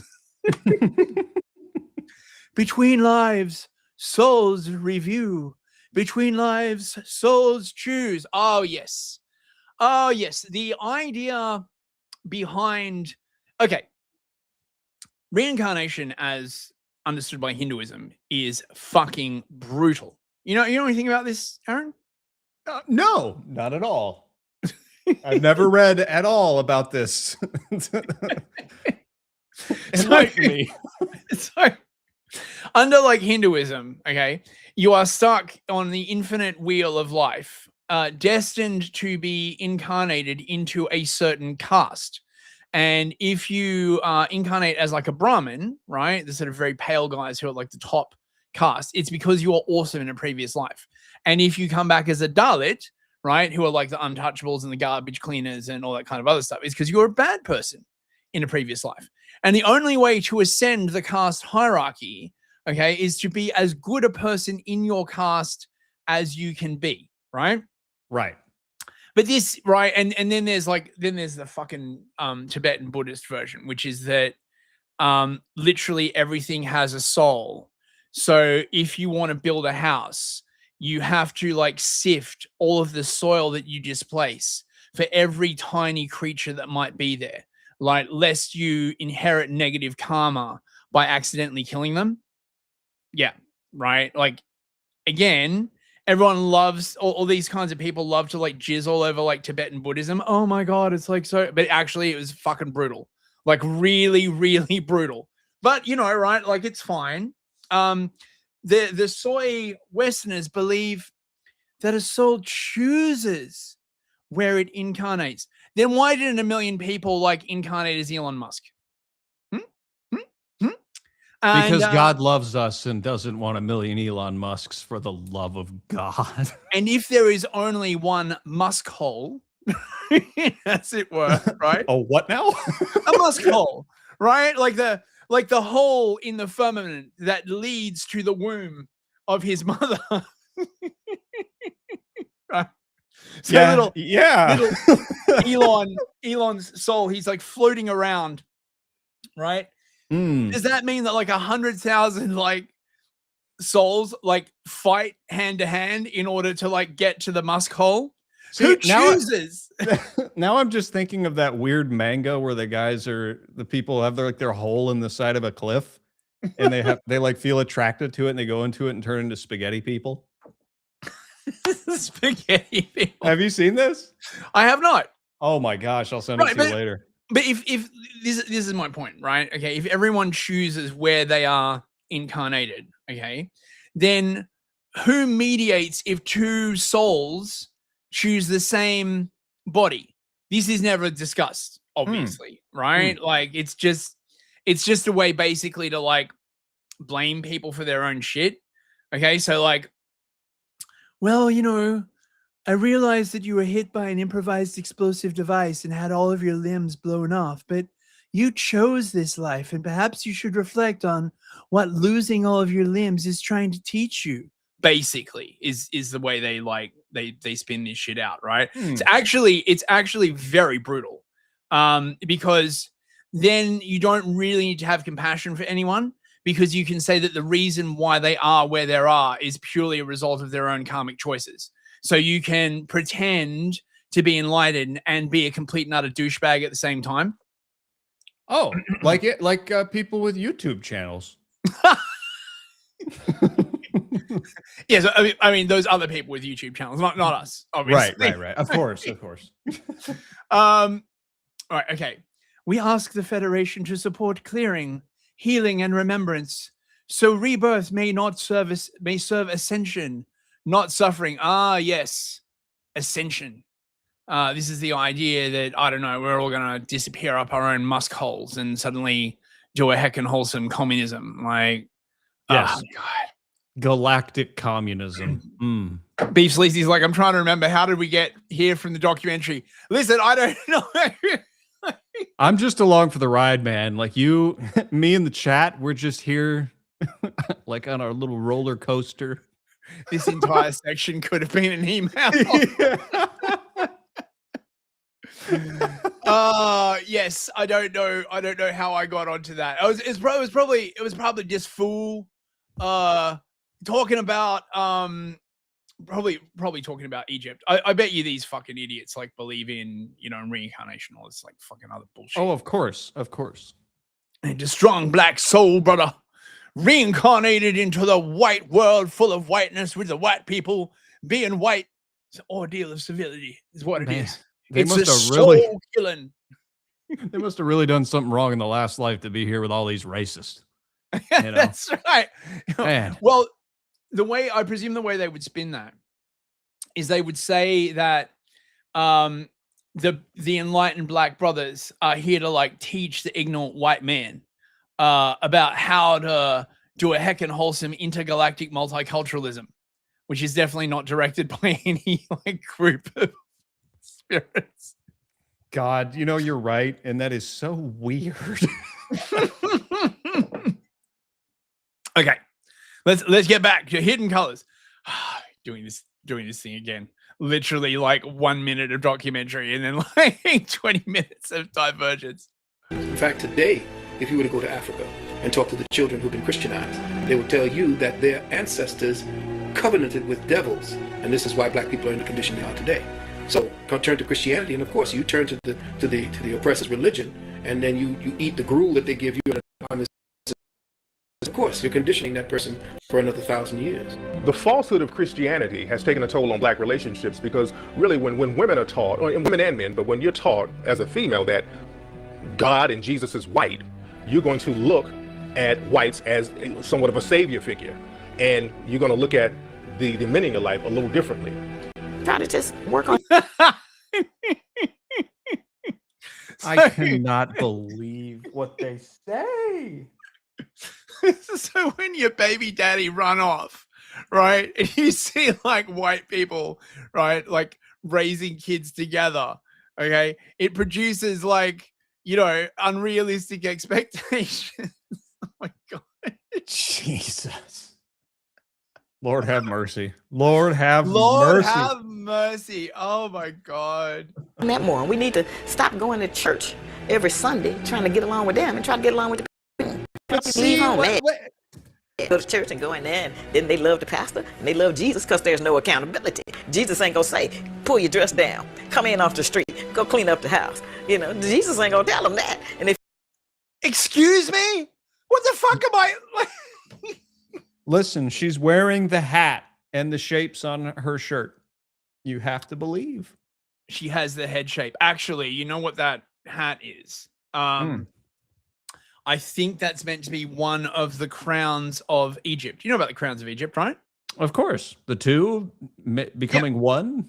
Yes. The crowns. The high and the low kingdom. You know what's weird? I was on an autistic rabbit hole the other night about mummies. Uh-huh. You ever read about mummies?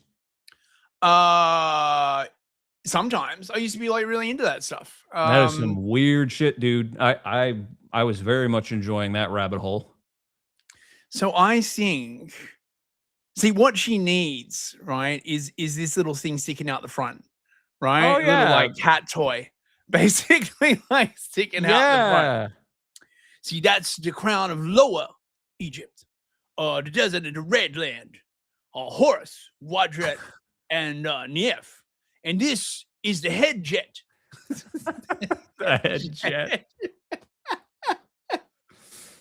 Oh man. It sounds like a cybernetic attachment. Get your head jet.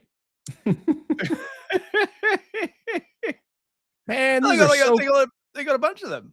Look at that guy on the right. Go back up. Look at that guy on the right. Ptolemy, down one.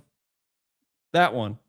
Yep, that's definitely a sub-Saharan. That man. Well, the Ptolemies were a. Oh, sorry. I was too busy looking at the picture. I wasn't reading.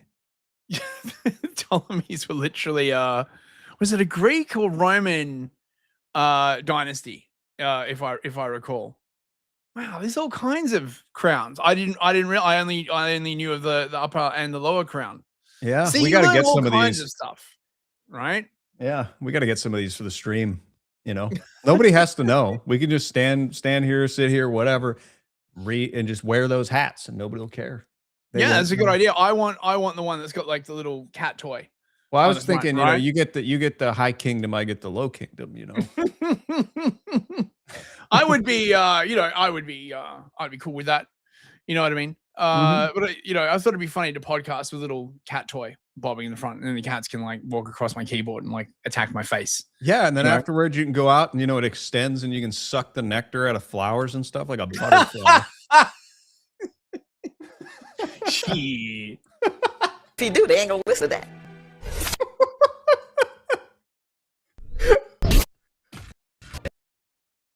Race on it as the human race. And because of biological climatology, this race was born, nurtured, sustained, civilized, educated in Africa. And Dr. Clark teaches us that after they got their show together, then they took it on the road. The origin of the name Europe comes from a Phoenician goddess named Europa. So the origin of the name Europe has an African origin, because the Phoenicians, we're still dealing with black African people, the Canaanites and all that. When we talk about Phoenicians, we're still talking about black folks. The first Europeans were a group of Africans called the Grimaldi, who had migrated from Africa to Europe between 40 and 60,000 years ago. And in the process of evolution, many of them lost the African. Just out of curiosity, is the person who told you that of a certain Middle East ethnicity? Right, I'm not implying anything. I'm just saying. Middle Eastern ethnicity. Yeah, I mean, I've just noticed that they seem to be very invested in the idea that white people didn't do anything, and we're all like descended from ninjas, and no. Oh, just saying, right? I wonder why that is. Genome Yeah, I wonder why that is. Yeah. type and phenotypical features, and then went on to look more European-esque. You even see in pre-racist Europe, Africans and Europeans living side by side. In fact, a lot of European families have a African background that they don't like to acknowledge. Queen Charlotte, she was a woman of African descent, and this is well known throughout Europe.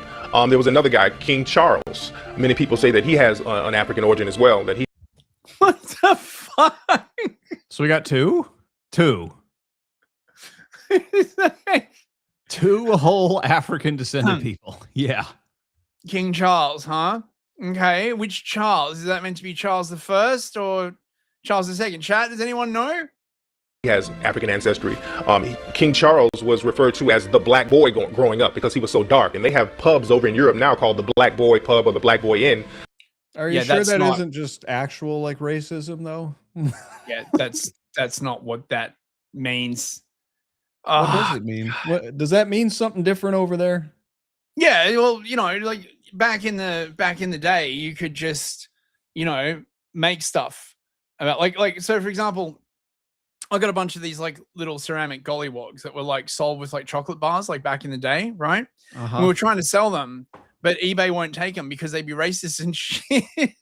So it's like just a whole erasure of the past. Which refers to King Charles. There's also knowledge about King Charles being a descendant of the Medici family. The De Medici family out of Europe, out of Italy, they're known to have that African bloodline as well. One of the De Medicis, Alessandro De Medici, who was a ruler in Italy, you look at pictures of him, this dude looks like Ryan Leslie. So you could see that African bloodline running through a lot of these people. That's not What? What? Wait, why is it not? Okay. Alessandro de Medici. Uh-huh. I mean, fucking. Wait, Is this why people don't like Italians?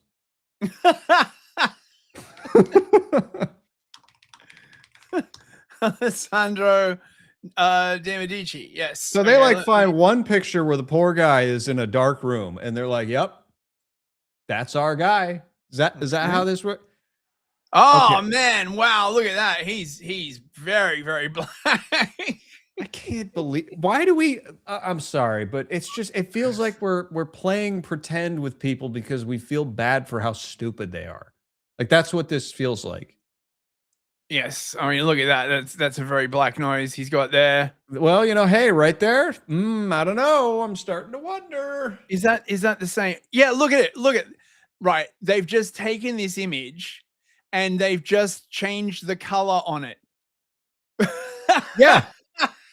Yeah, half of these are just changing the color or darkening the image. I've been watching this the whole time. Oh my god. Oh man, this is stupid.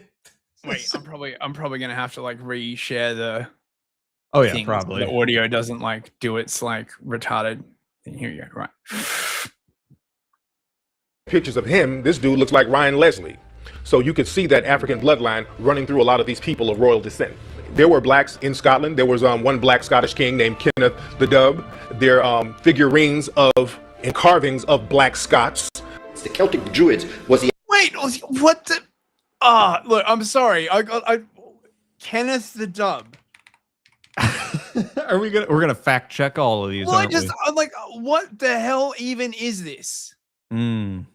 Okay, right. So Ministry of Truth over here. Oh, it's because he was called Kenneth the Black. Oh, come Right? on, man. His epithet Dub means black in Gaelic, leading historical debates about whether it referred to his hair, his complexion, or simply his patronymic lineage.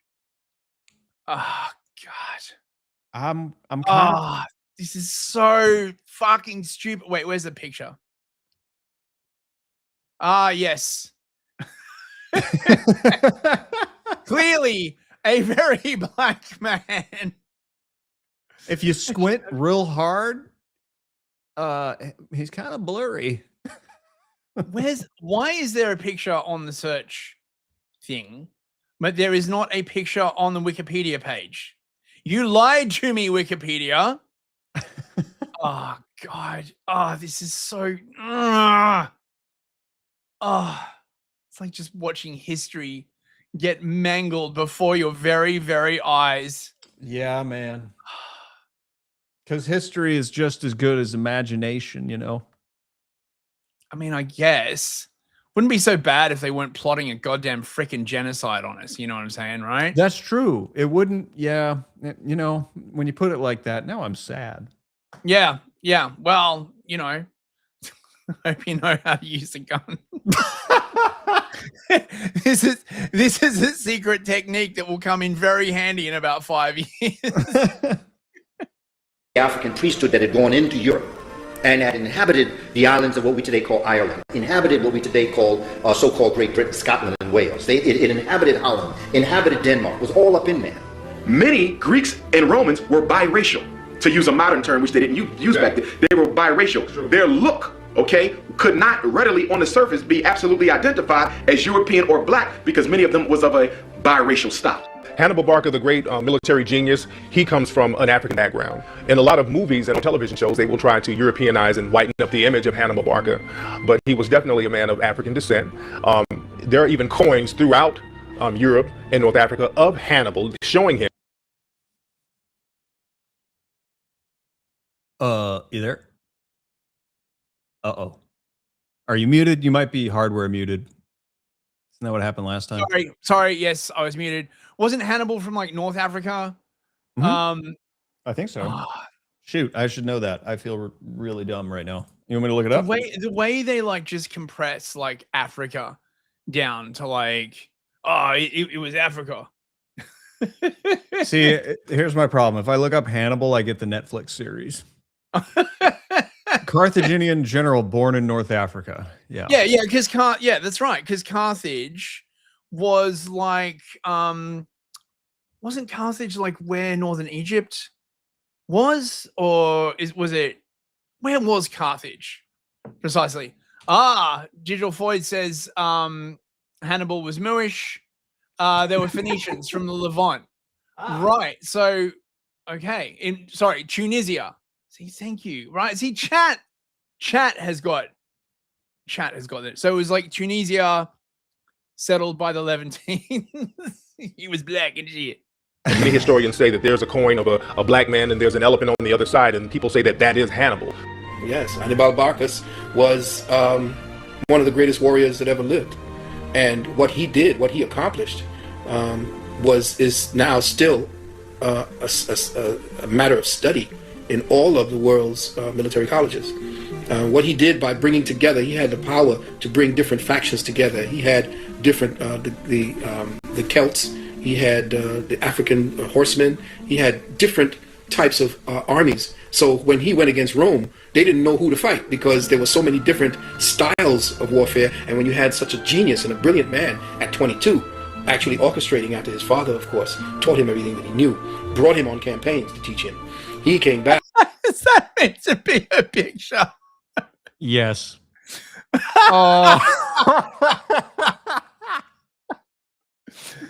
He's clearly black. Look clearly. at that. Clearly, he was Sudanese. Hannibal Barca, the Sudanese man. Chat has been telling me that Tunisia is literally right across from Italy, and that the Phoenicians settled it. So I don't know, man. I don't know. Also, we got a super chat, I think. Oh, good. Parkour Reed for $5. Wait, hang on. I'm Scottish. Does this mean I can say it? It does, Parkour, right? What he is, this guy is very graciously giving an N-word pass to literally everyone. If we was all ninjas, okay, then I don't see why we can't say it. Isn't that, I mean, isn't that funny though, that is the one way, that is the actual thing that they're ultimately saying? And Dissident Knight for $5. Your soul is mine, blood. Soldier Tsung. And Arden's dropped like a bunch of like memes. Wait, I've got a couple in the stack. Sorry, Arden. I've just been like waiting for the time. Have you seen my muskol? Oh boy. And there's another one as well. Wait, where is it?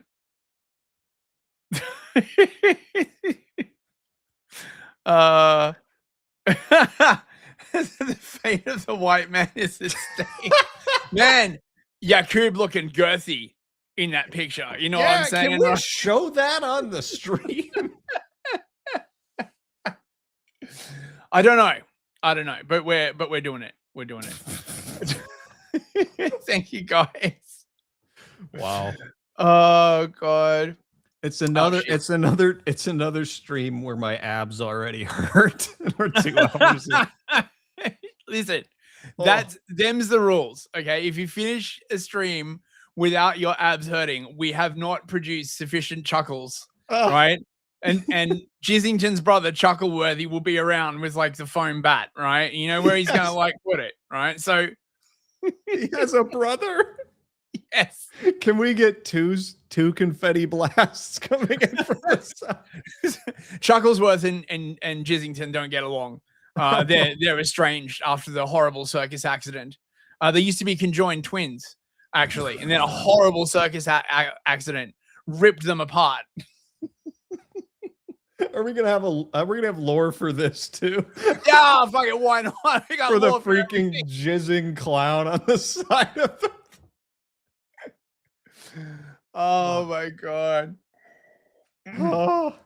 Right, we'll do a few more minutes of this, and then we'll get on to the Black Academia. Oh, everyone's favorite portion, which we have. Him on campaigns to teach him. he came back and actually took his father's genius to the next level. Septimus Severus was African, and he was the one that actually took the fight, took the shut the fuck up. Okay, so we were talking last week about Mansa Musa, and somebody in the comments sent me this great video by James Atlas, which I would highly recommend that you watch, talking about how the whole Mansa Musa was the most rich king that ever lived and shit is complete bullshit. But one of the things that he covers in this video look at got this guy. me thinking, right, about this soy being, right? He's vanished. Yes. Don't worry. He'll be back. Okay. This is from Crash Course 14 years ago, 5.6 million views. They show this crap in schools. Okay. And I'm just gonna give you a little taste. Hi, my name's John Green. This is Crash Course World History, and today we're going to talk about Africa. Mr. Green, we've already talked about Africa. Egypt is in Africa, and you haven't shut up about it the entire course. Yeah, that's true of me from the past, but Africa's big, like super big, much bigger than it appears on most maps, actually. I mean, you can fit India and China and the United States if you just fold in Maine. All of that fits in Africa. Like any huge place, Africa is incredibly diverse, and it's a mistake to focus just on... You see the laptop? This machine kills fascists. Yep, look at that guy right there. He's the resistance. You know, he's a real tough guy. I know he doesn't look like it, but underneath that polo, he is ripped. He's out there for the soybean injection. This guy mans the soybean. We need a version of Captain America, right? Where it's this guy, okay? And the government experiments on him with the soybean, and he gets like all jacked. I don't know, turns around and attacks the government or something. There's going to be a whole other AI series about this guy, like they did the Will Stancil. And that'd be awesome. Except I don't know if this guy's around. Anyway, see, look, Jam is like, I watched Crash Course in high school, even in deep red rural Wyoming. See? Yep. This is the shit they are drip feeding into the kiddies' brains, right? And I've got some more details on this, but let's continue, right? You're not soyed up enough yet, boys. On Egypt. So today, let's go here, south of the Sahara Desert. Did you see those buildings? Truly amazing.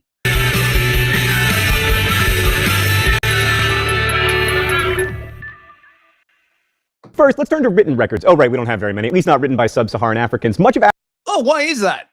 We The stole white it. man. The white man did stole all of our writings and shit. African history was preserved via oral rather than written tradition. These days, we tend to think of writing as the most accurate and reliable form of description, but then again, we do live in a print-based culture. And we've already said that writing is one of the markers of civilization, implying that people who don't use writing aren't civilized. Yes. Prejudice that has been applied over and over again to Africa. But one, if you need evidence that it's possible to produce amazing literary artifacts without the benefit of writing, let me direct your attention to the Iliad and the Odyssey, which were composed and memorized by poets for centuries before anyone ever wrote them down. And two, no less an authority.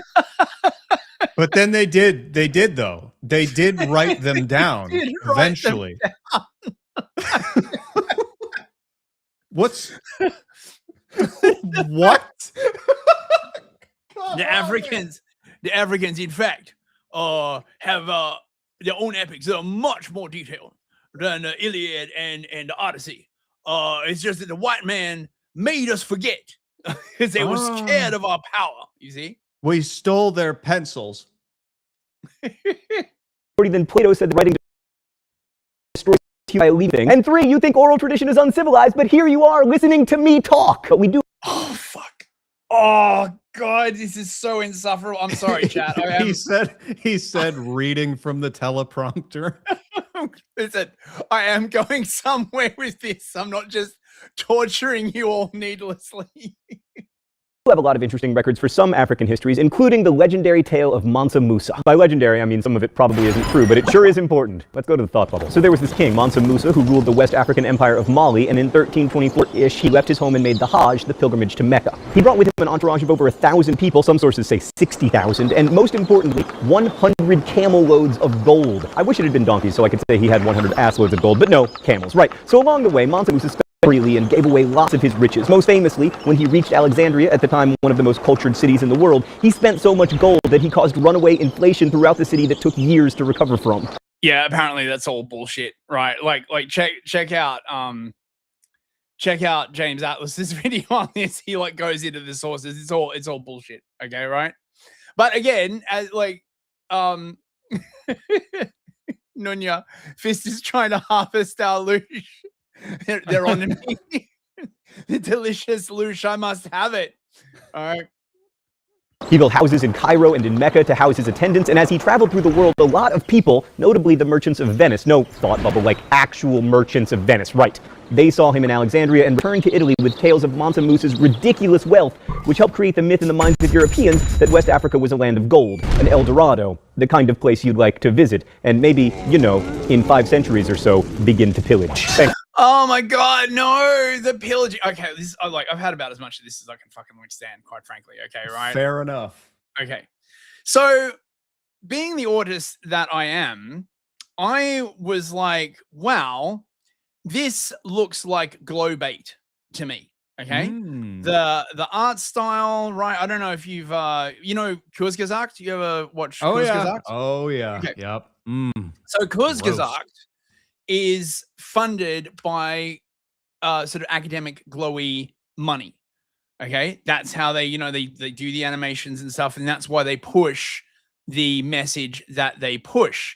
And Crash Course Media is also, I mean, look, this is their media literacy page. Yay! We're gonna do some media literacy.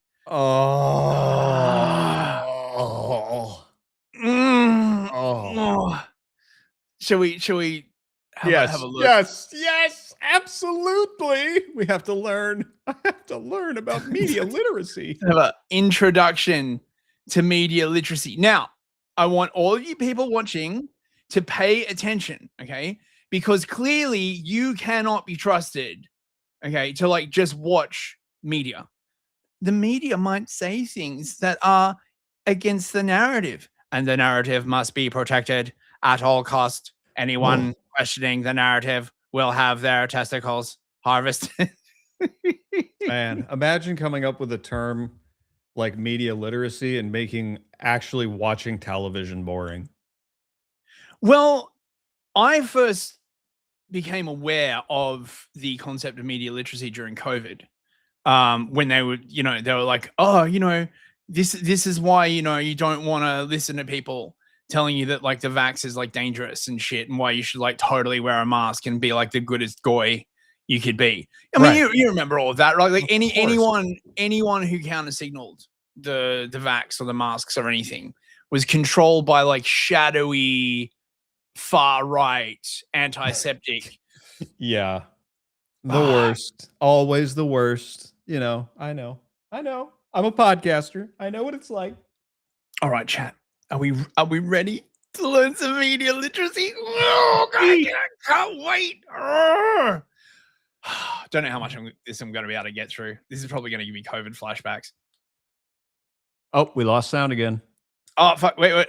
Fortunately, it hasn't started yet. Oh, really? Okay. Just that name, Complexly. Come on now. Yes. Well, actually, I've got some stuff about Complexly. Complexly is the sort of like glowy shop that they all cluster around. Their little egg sack, as it were. Hey there, everybody. I'm Jay Smooth, and this is Crash Course Media Literacy. Fuck, I hate it already. Jesus fucking Christ. Jay Smooth? Jay Smooth. Hi, I'm Jay Smooth. She is your boy, Jay Smooth. I'm back with another track. Teach you kids all about media literacy and all. You hear me, fam? He has a Funko Pop in the back. Hello, person of unidentifiable ethnicity. Jay Smooth sounds like a real name to me. You know, real English. Yeah, Mr. Jay Smooth. Jay Smooth. He a real ninja. Well, you don't want to go up against like Jay Smooth, bro. He'll get you that media literacy. For the next few weeks, we're going to take a deep dive into media, how we consume it, how we create it, and how it impacts our everyday lives. Before we get started, do me a favor and think, how many hours did you spend consuming media today? Don't worry, I'll wait. What'd you come up with? 2 hours? 3? 5? If you're the average US adult, today you spent upwards of 10 hours watching TV, listening to the radio, surfing the web, scrolling through your phone, or checking out awesome educational video series on YouTube. That's over 40% of your day. If you're a teen or tween, you spent a little less time, maybe 6 to 9 hours. Never before in history have humans spent so many waking hours consuming media. Since it's taking up more and more of our time each year, it's important that we understand its influence on everything we do. God, I hate this animation style so much. His name is John Randolph, better known as Jay Smooth. His name is John Randolph. Smooth, the son. Yeah, that's his name. Smooth, the son of a mother and a black father. Interesting. He's Moorish, right? How did you know? How could you? Oh, I don't know. Just, you know, a fake name getting in front of controlling your mind? No. No, he's Jay Smooth. Oh, he's Jayish Smooth. I mean, you know it's what right the J there. stands for. Wow. Oh my God. Now, when I say media, I'm talking about a couple different things. The literal definition of media is the plural of medium, or multiple mediums, so to speak. And a medium is a substance or method in which something is communicated. It's the vehicle for a message. Books, films, paintings, songs, TV shows, poems, video games, magazines, podcasts, music videos, newspapers, web forums, coupons, email newsletters, tweets, straight-to-DVD sequels, receipts, traffic signs, both good and bad, street art, Snapchat stories, those word of the day calendars your aunt always buys you, Oh! Dude, are you muted again? I am. Sorry, You it's this are, new aren't mic. This is very cancerous, right? Listen, okay, like maybe we should instead see if we can find like something a little more the dark side of media. Smooth left WAI in July 2018 after the station hired Leonard Lapate, who was fired from WNYC for allegations of sexual harassment. Huh. Really? You Yeah. don't say. You Yeah. don't say. Jay Smooth. He was very fond of children. I mean, God damn it. different, somehow eviler. Maybe they have a fancy twirling mustache and are just constantly listening to emo music. Maybe they hate chocolates and fun and bubbles and the greatest film of all time, Titanic. What if your evil twin not only looked and sounded just like you, but pretended to be you? They stole your family and your friends and your significant other and your favorite pair of shoes. They persuaded everyone they were the real you and you were the evil twin. And then you were left all confused and alone and you didn't even get a fancy twirling mustache. Sounds like a nightmare, right? We've talked all about persuasive techniques in advertising and public relations during this course, but we haven't talked about their evil twins, propaganda, misinformation, and disinformation. Oh, this will be great. Oh no. Oh no. Oh God. Oh, I'm getting the COVID flashbacks, bro. Oh. Of the media to watch out for. You could call them the dark side of the media. Though that would make advertisements that sell you things you probably don't really need the bright side. Let's go with the darker side. Either way, understand. Sounds a bit racist to me, fam. Understanding these evil twins in their many forms is mission critical. There's no way to be media literate without them. But to understand evil, you'll need to think evil. Are you ready? Oh, for God's sake. Let's skip this stupid. You know what's fucking... funny about educational material? They always What? have an apple with a worm in it. You know? It's as if they're What, trying to like communicate that there's a parasite in your little educational brain. It's like a common symbol. Yeah. Yeah. I mean, seems weird. What is it that V says? That it's like the mother trying to like smuggle the vegetables like into the meat to get the child to like eat it, basically. You know what I mean? I remember doing a deep dive on the worm in the apple symbol a long time ago. Uh-huh. That was when I was probably at my most schizophrenic, frankly. Uh-huh. There's an interesting history there, but I can't remember it. Please carry on. You really were your most schizo, clearly. Advertisements are public notices promoting a product, event, or service. Public relations is the management of the relationship between the public and a brand. Both advertisers and PR people use campaigns or planned systematic efforts to intentionally persuade us of certain beliefs or to act a certain way. For example, a company that makes headphones might launch an advertising campaign where a dozen celebrities are filmed. Okay, I can't watch this. This is literally giving me like cancer. What? As I watch it. You don't like Jay Smooth? I do not like he's very Jay, but he's not very smooth, mate. Well, he is very bald. I will say that much. This man who talking to us there, by the way, is 54. Oh God. Yeah, Jay Smooth, 54 years old. How does he look so young? It's probably something horrible. I don't want to know. You don't want to know. So I did a bit of digging around Complexly. Okay. Weirdly enough, they have two websites. This is old.complexly.org. And just, oh my God, look at this is all of the channels that they run, right? The SciShow, I've seen this around. Look at all of this stuff. How to vote in every state. Gee, do you think like they'd be slanting like towards voting for like a certain party? Nah, it's all about getting the vote out, you know? Jesus. I've got to look at this. I got to look at this. Wow, it's got a whole 8,000 subscribers. Democracy does not work if we do not participate. I like how they subtly made Texas blue in the back there. Like, yeah, in Florida. Yeah. That's nice. Oh, they made like Idaho like yellow. Yeah, I don't think the Idahoans would be like very Illinois cool with is that. red. Are you kidding me? Wait,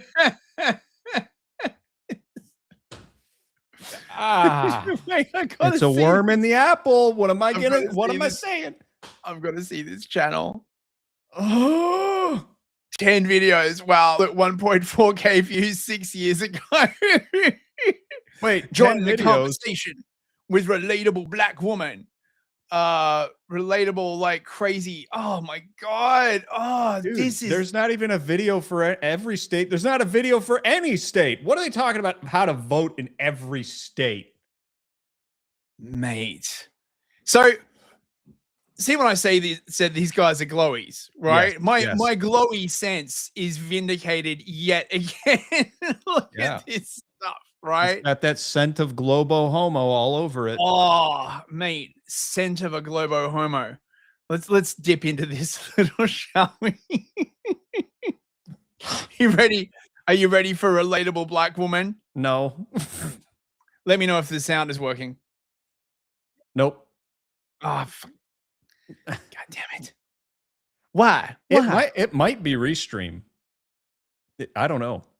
No, it happens on StreamYard as well. So it's got to be something on my end. Maybe I should be using a different browser, but I like Brave. Come we should on. call tech support live. Son.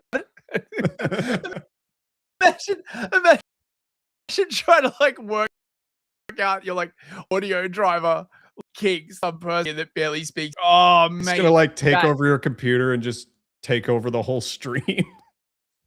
Sir, I must need you to click on this link and I will be taking over your computer, sir. Do you have any gift cards? The thing is, of course, they speak worse fucking English than that. Right. Okay. So, relatable black woman incoming, right? She from the streets. She got the knowledge that you children need to you'll figure out how to vote right. Vote Democrat, obviously. This is in case we're doing the hypothetical. museum, admiring a landscape painting.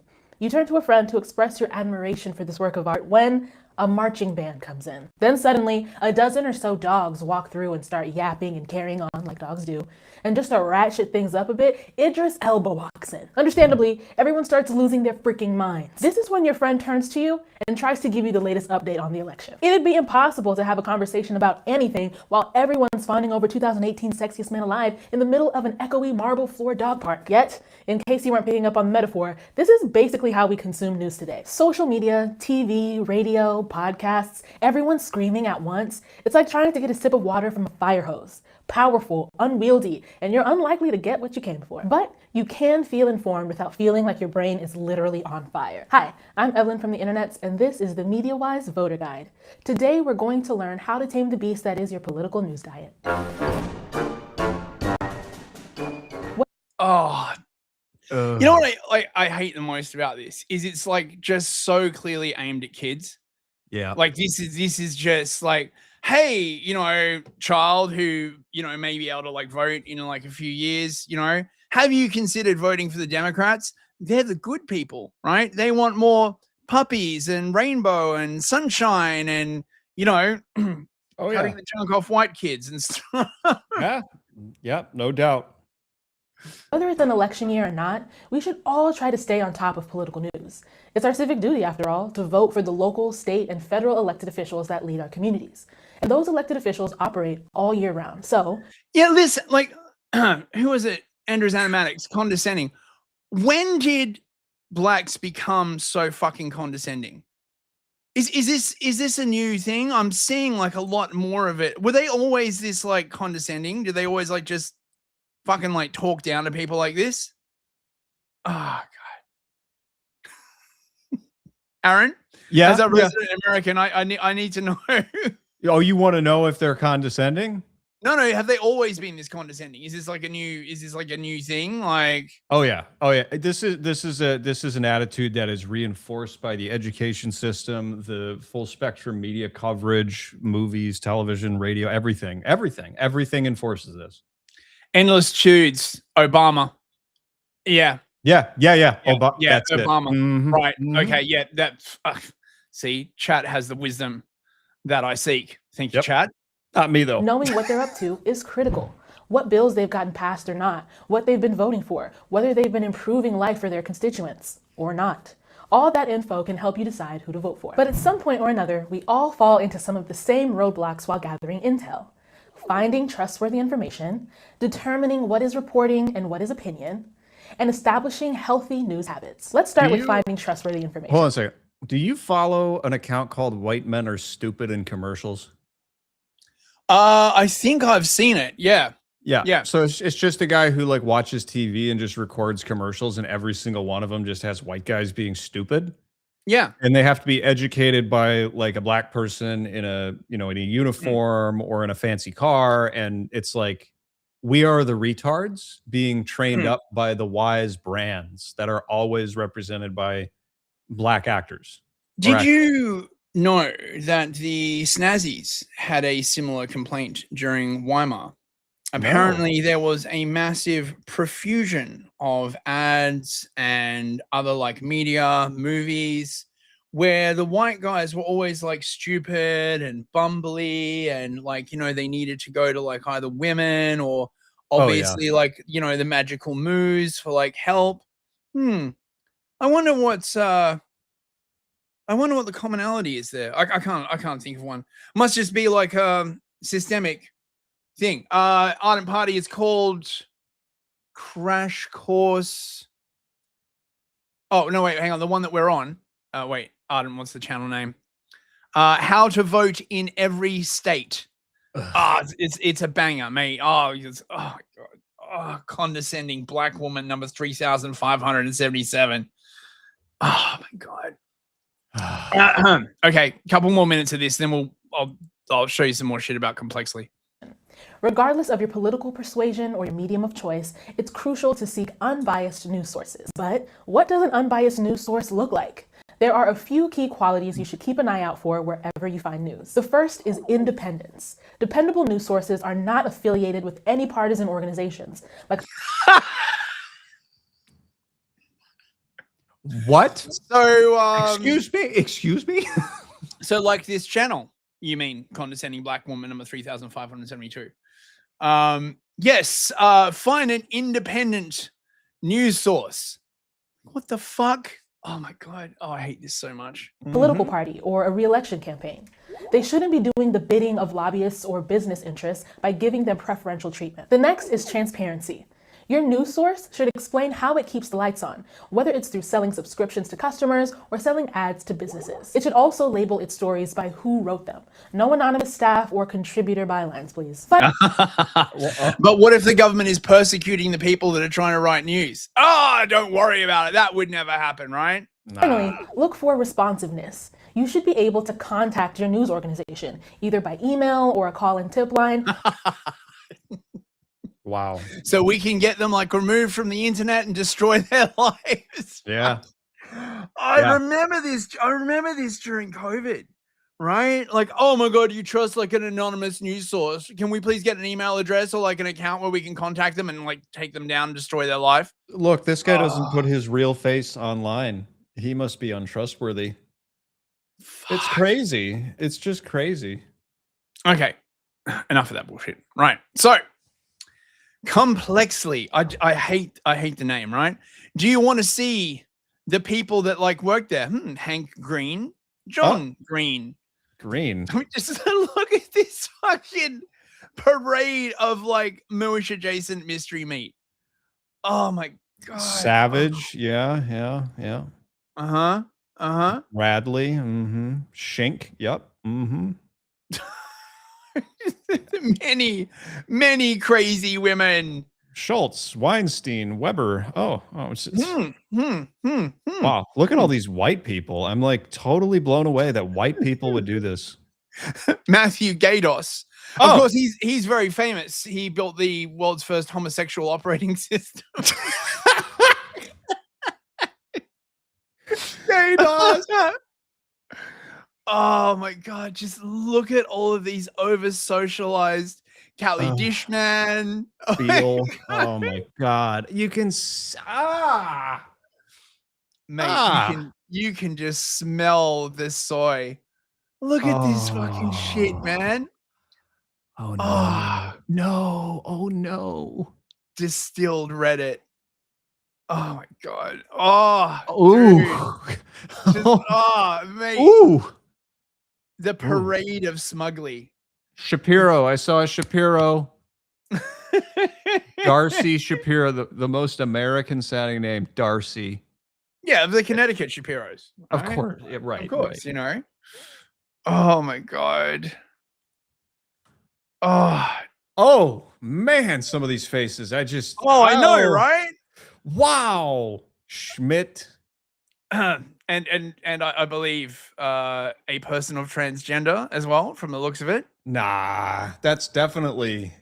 Oh no. Oh no. Faith made her first video when she was 8 about her cat on an adventurous journey to the litter box. Now Faith is an adult who actually gets to be paid to make videos. She enjoys playing games, woodworking, and cuddling with her friends' pets. This is not Tinder. Her adventurous spirit has brought her to mountains and beaches far and wide, but she is most at home with her galtalele, her plants, and a warm beverage, or a cold sparkly one, depending on the season. Oh God. Dude. This is just painful. Wow. It just keeps going on. Like, how many people have they got working at this goddamn glow shop? Dude. Look at this. It just goes on and on and on. Oh my God. Oh, it's so fake. The new version of the website has scrubbed all of that, actually, by the way. Right? What? 6 billion cumulative video views. Okay. 32 million subscribers. Partners we've worked with: PBS, ASU, the Alfred P. Sloan Foundation, BBC, Nature, Pew Charitable Trust. I mean, this is the glowy propaganda complex. basically. We found a hive. Good find. Absolutely. See, it's my glow sense, right? As soon as I see this kind of soya tree, I don't know, man. I just know it's not legit. You know what I mean? They had, so it's like the name Complexly, right?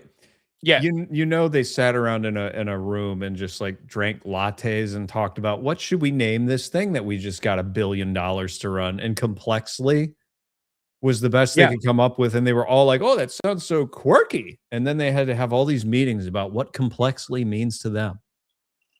Well, the thing is, we want to explain the issues of the time, but it's quite complex.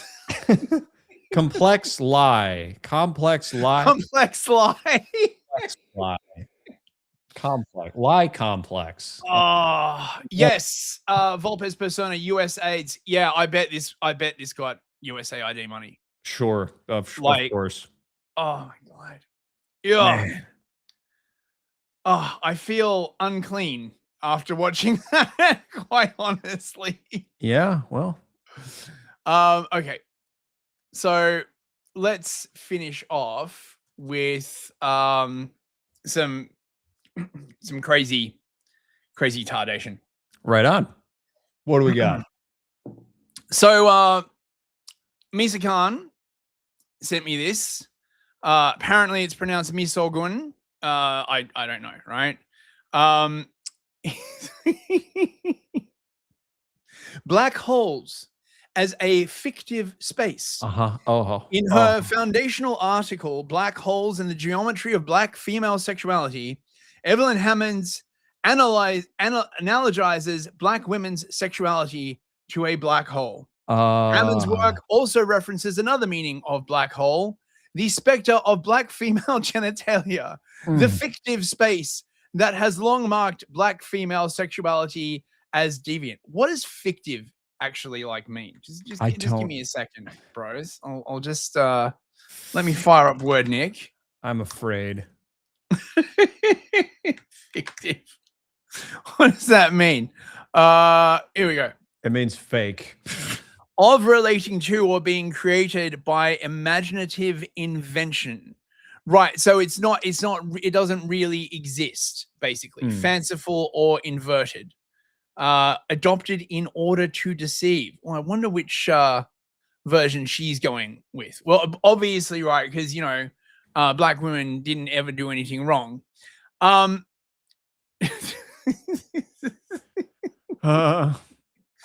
Remember the Treasure Anus episode? How could I forget? You are scarred for life.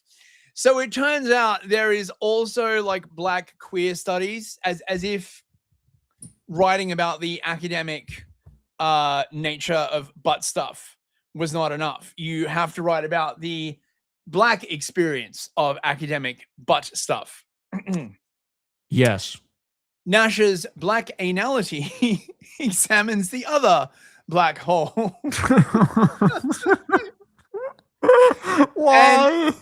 And because I love you guys and I hate myself, I actually found this.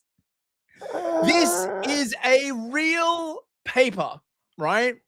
George Washington University, 2020, apparently. Okay. This is That's Gus Fring with a wig on. I mean, see, this is what I mean about the black smugly, right? It's a very particular kind of smugly, and she's got it in spades, right? Associate Professor of African American Studies and Gender and Sexuality Studies at Northwestern University. Her work centers on Black feminist theory, Black sexual politics, race, and visual culture, and theories of intersectionality. Yes, thanks. I hate it. I hate it already. During the following year, Nash is exploring how crisis has become the primary political genre of contemporary Black motherhood, and analyzing how Black mothers wage political work through crisis discourse. At the same time, they upend notions of their bodies and children's as in crisis. This is just cancer. God. Yes, she is the author of The Black Body in Ecstasy, Reading Race, Reading Pornography. People get paid to actually like do this stuff. I know they get paid more than both of us put together, probably twice over. So let's know. dip into. I know. Yes, let us dip in. to black anality. Like I can't believe this is real, right? Oh, I know. I know. I know. Right. You know what? Before you move, God, I understand. I get it. I get. I see why you're angry.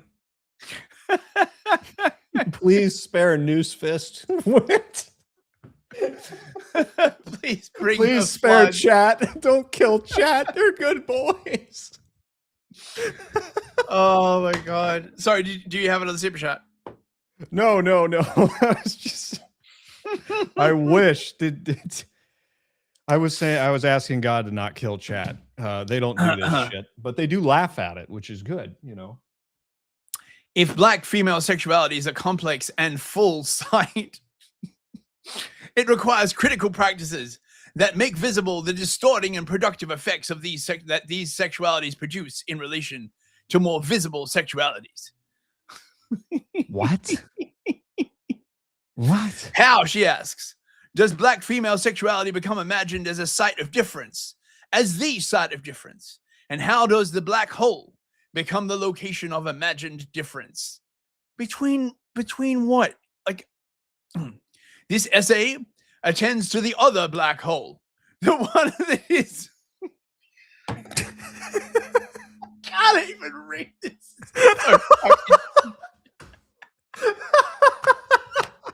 You know, I have another black hole. It's underutilized at the moment.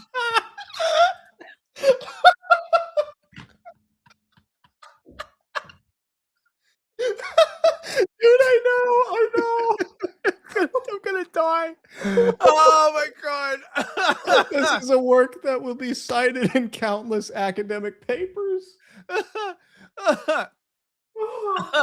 It asks how black sexualities generally, and black female sexualities particularly, become tethered imaginatively, discursively, and representationally to the anus.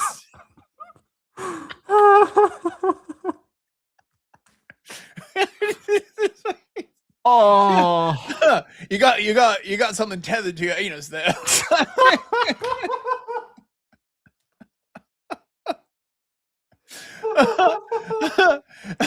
In other words, I ask how the black female anus acts.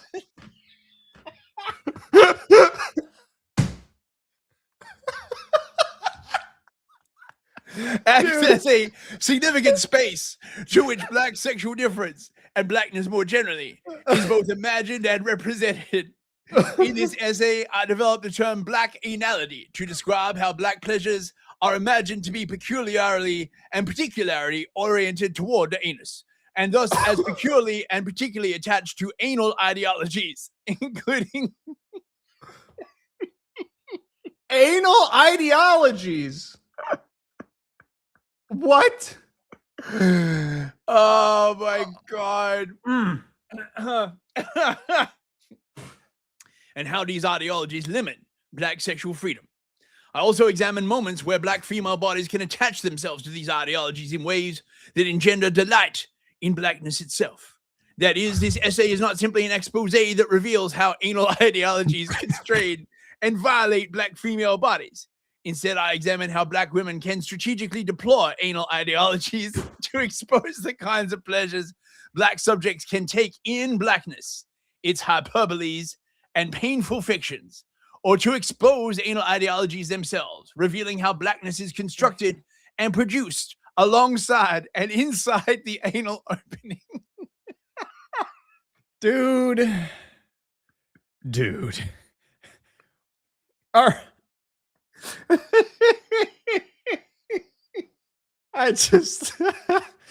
I mean, at least this is like better to read than Jason Arde's work. That's true.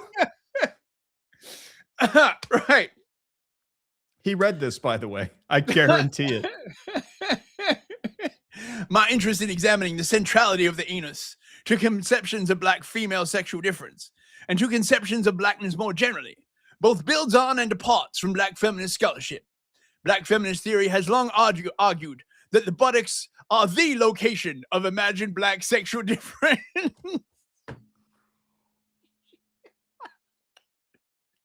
Read the line. Read the next line. Just read it. Black women's sexual excess is thought to be located in their spectacular buttocks. And black male desire for the buttocks is often taken as evidence of what Aliyah Abdul Rahman calls a cumulative and widespread racial and cultural retardation.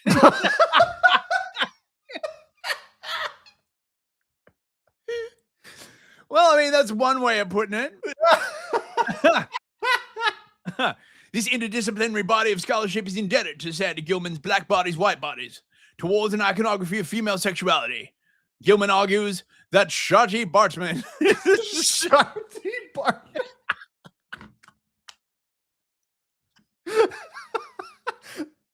How is this real? Oh my God. This has to be like a test. This so-called Hottentot Venus became a preeminent symbol of racial sexual difference in the 19th century, and that her buttocks were imagined as the loci of racial difference.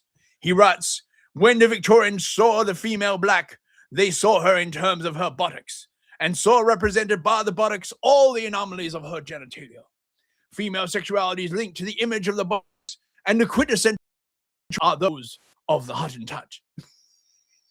The quintessential buttocks. Okay, wait. What is the Hottentot Venus? Okay, what is this? Oh my God. Oh my what the fuck? I'm gonna need an aspirin after this. What is this? What the fuck? That's Bartman. But close one. What the hell?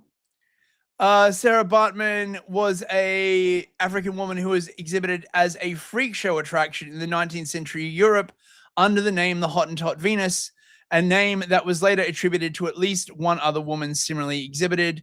The women were exhibited for their their big buttocks. There's a Because of scientific her- word for a because of huge her ass. Huge ass. Uncommon in Northwestern Europe, that was perceived as a curiosity at that time and became subject to scientific interest as well as of erotic projection. I see. Right. So no, I mean, here we no, go. no. Oh. That's a big booty. You know what I'm saying? That isn't normal. Oh God.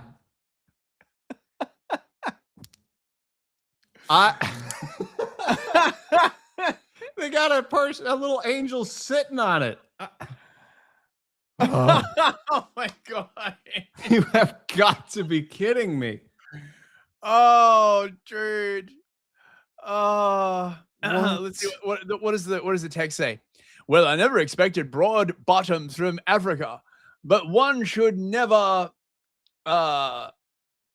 wait. Despair? Yes, one should never despair. Mind, Sherry, don't let your fiery nose touch the Venus, for if there is any combustible about her, you shall be blown up. I shall be careful, your lordship, but such a spanker, it beats your lordship hollow. Okay, so this is clearly meant to be, right, like a political cartoon of the time, saying that some political figure has a huge ass, right? And comparing that to the Hottentot Venus. Okay. Oh, okay. This is weird. Right. Okay. Back to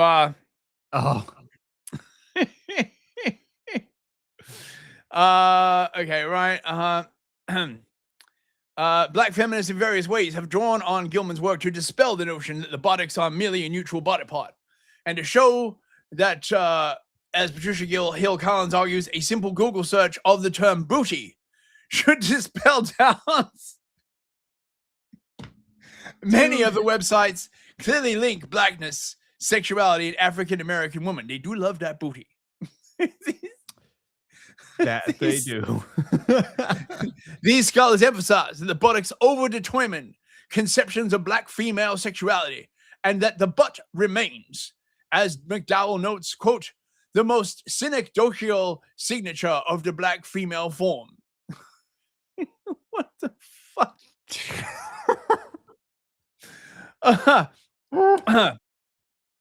Even as the buttocks act as an analytical centerpiece of black feminists theorizing on sexuality, visual culture, and sexual politics, many black feminist scholars suggest that the complex cultural meanings attached to the black female buttocks require further investigation and remain understudied. Understudied. I mean, really? I mean, I've seen that shit like everywhere, right? Okay, hang on.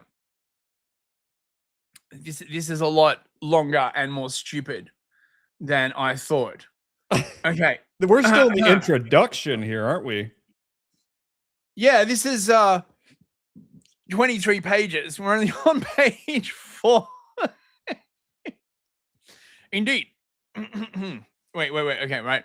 Black feminist theory can productively shift inwards toward the black female anus, interrogating the meanings generated in and through this space, and exploring how black sexualities are imaginatively and representatively linked to the anal opening. This is disgusting.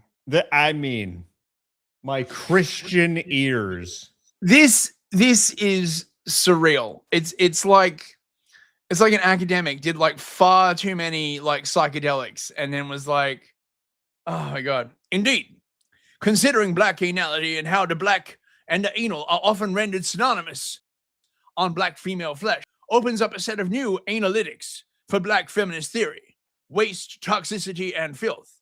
Moreover, considering the spatiality of the anus. Uh-huh. What is this?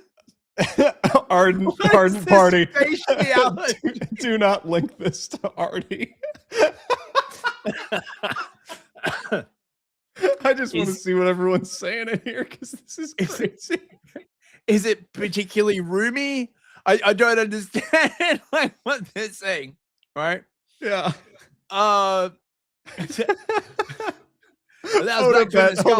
Photobet says Artie is a student of this field.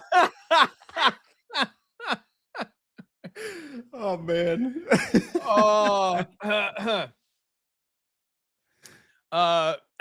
my God. Allows black feminist scholars to consider how black female sexuality is imagined to be rooted in and sometimes generative of certain kinds of filthy spaces, particularly the ghetto. Importantly, these new analytics open up ways to understand black sexualities that prevailing analytics focused on excess cannot fully theorize. How black sexuality, for example, is imagined as dirty. And here, I mean not just metaphorically, but literally. Have you thought of getting a wet wipe? I can't believe what we're reading. To study the conflation of black and anal, this essay performs a close reading of contemporary digital black pornography. Oh my God. A site where the language of black holes, white poles in black holes, and white schlongs in black holes. Oh, come on. The market in black pornographies includes an abundant traffic in images of black anuses, particularly black female anuses. As an English speaker, I am offended that they would use my beautiful language to talk about this shit. This is just insane. This is the most degenerate thing I've ever read.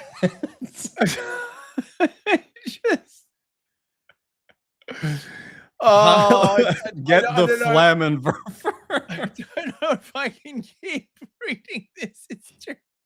Oh man, we've got 23 pages. Oh no. I situate the pornographic representation of black anality alongside a veritable industry in heterosexual anal pedagogies. Text instructing heterosexual women how to enjoy. Text instructing heterosexual men on how to enjoy being penetrated by their female partners. Text instructing black women on how to enjoy the backyard boogie. And popular articles normalizing heterosexual. Oh my God. What the fuck is this?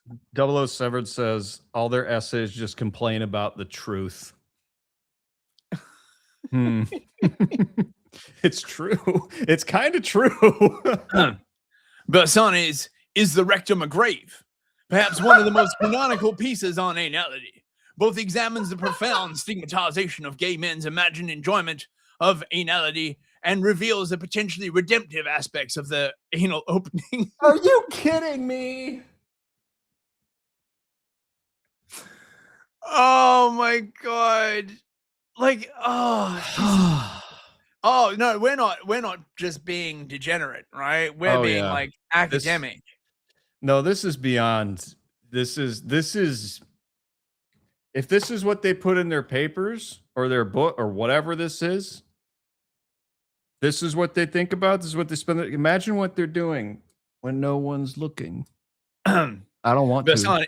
Bersani proposes an anal ethics where the imagined location of gay male shame, the anal opening, is a site of productive and transgressive self-shattering, and where the rectum acts as a grave where ideas of selfhood are productively and perhaps pleasurably buried. God.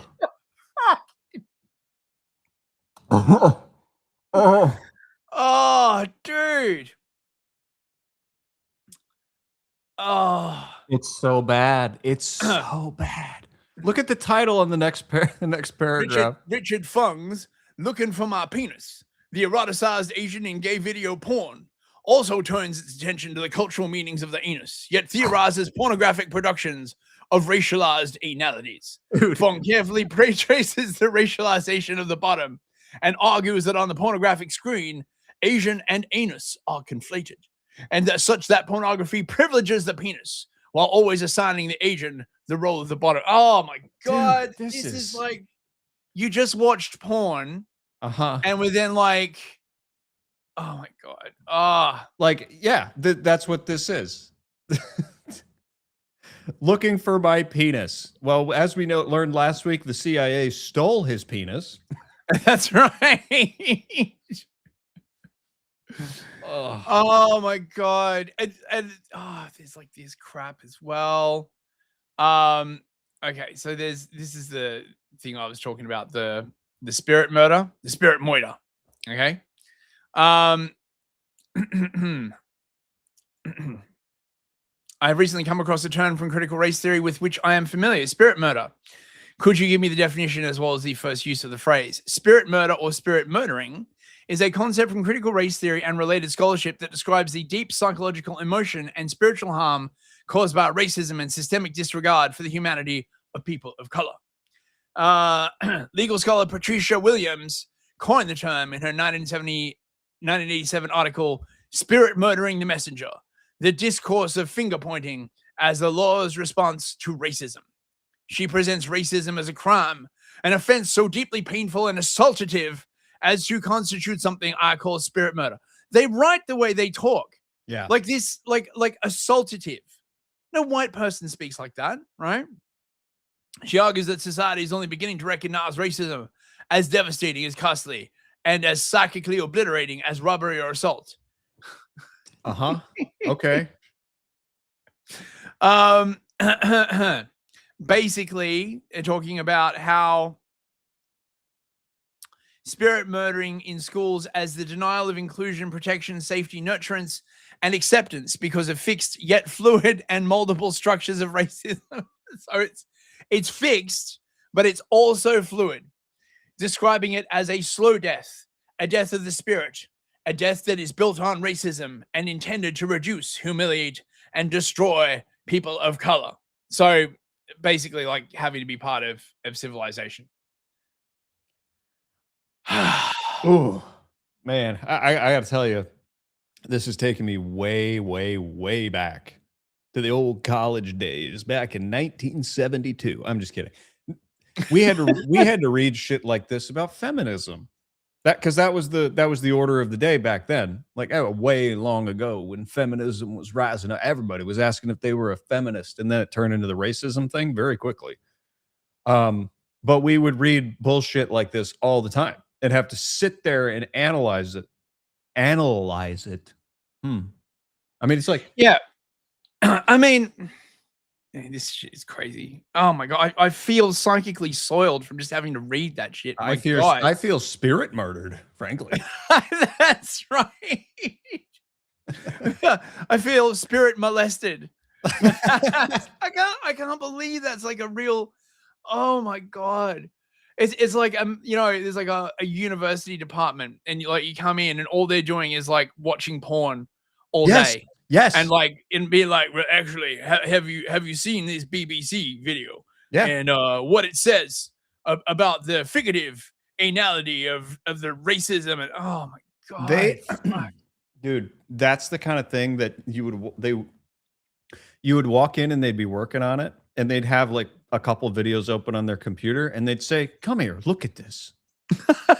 Isn't this interesting? And then they have to just like sit there, and you, trying to get your PhD, have to go, "That is interesting," and separate yourself from the awful shit that you're seeing on the screen, right? Dude, Misa Khan is in the chat. Misa Khan, dude, welcome.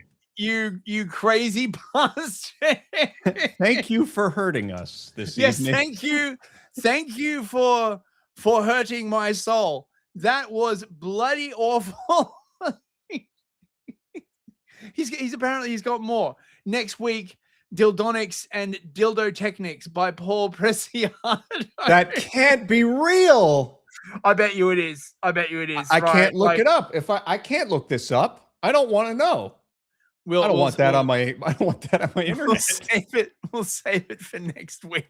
There's only so much horror my soul can bear. I don't know how you deal with this stuff, Misa Khan. Honestly, like, oh my god, that's fucking insane. I probably saw stuff about 10% that bad, and that was enough for me to be like, I'm done. I'm out. I'm not staying. Don't want the PhD. See you later. Like, that's literally pretty much what happened. It was like, this is what I got to do. No thanks. Enjoy. I mean, imagine what? Imagine showing up to uni, right? Like, I mean, you just like what, Misa Khan, like, maybe you can tell me, right? What is the university department? What is this, sexuality studies or something, right? Like, so what, you do like a couple of years of like feminism, and then like a couple of years of CRT, and then it turns out like you're just like watching porn in the back room, like writing about like racism. Like, how the fuck does this come about? I don't. What has become of academia? Surely they used to do like actual academic shit. I remember. I'm old enough to remember they used to do stuff like engineering and shit. Oh my god, man. Oh, I don't want to go back. I don't want to know more. Basic Khan's like, you become numb to it. Oh Yeah, my god, yeah. he's right. calloused on the inside. Yep. Oh my god. Right. Okay. That's like, right. We'll say bye to the chat and then we out. That's too much. That's too much for me. Right. Misa Khan says, right, you do gender studies. Okay. So gender studies is the gateway drug to this kind of like stuff. Arden, can you imagine encountering the author of Black Anality at a mixer or dinner party? God. That would be, listen, like, you'd think it'd be funny, but in about 5 minutes, you would be the most bored person there. So Misa Khan says the anus goes to queer theory, which goes to Freud, which goes to the anal stage of childhood development, to possessiveness, to property, and then capitalism. Right. See, this is another thing that Misa Khan is like really into, is that like all of this shit leads to communism, and to the idea that the only reason people want to possess property is because they're sexually messed up, I guess. So I presume this would be like kind of like what Marcuse was talking about in is it Eros and Civilization, where he tried to meld Freud and shit, Misa can't know the answer to this.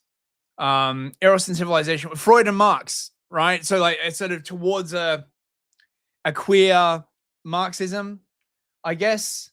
Wait, we've got some memes apparently in the chat. Let me see, what do we got here?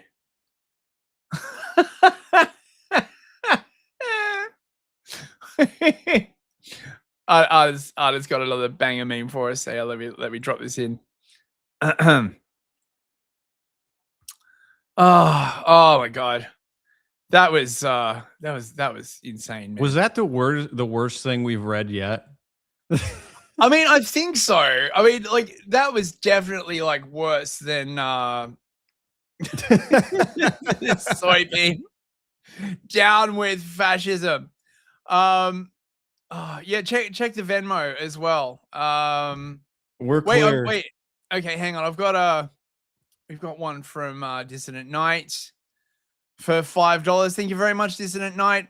Rumor has it Lindsay kicked this off with his little-known satirical journal paper, Black Anality, towards a queer of color critique of the rectum as a racialized site of power. See, if I could like hang out with the chat IRL, we could do that drinking game, right? Where you take a shot and everyone has to like think of the most bonkers like social science paper title that they possibly can. Oh, man, I used to love playing that game, but I can never find people to play it with. I'd play with you. we could do it on the stream sometime. If we run out of like cursed content, we could just like drink on stream. We're like, anything on the Venmo? Nope. Okay, right. Well, let's say goodbye to the chat. Digital Foil, Parkour Reed, Dissident Knight, Misa Khan. Most queer theorists are also into psychoanalysis. Many are psychoanalysis. Oh my god. Civilian X, Endless Etudes, Blast Klutvike, Squidgy Fabrics, 007, Top Rob, Denny Turco, Halford Mods, El Corgi, Not Madanak. Man, there's a lot of people like in the chat. Last Remembrancer, Mike's second name. Thanks for coming, everyone. Little Adult Man. We got some new people. CF Maximus, Bill and Burr. Slusher. Thank you so much for coming, everybody.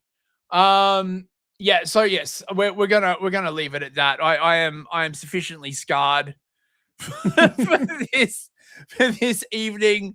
I think I need to go to church now, right?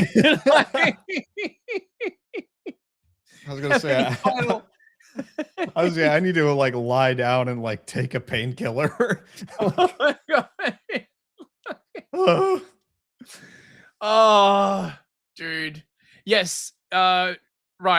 We're gonna go. I think I'm gonna go pray after that. Good night, everyone. We'll see you next week. It's been horrible.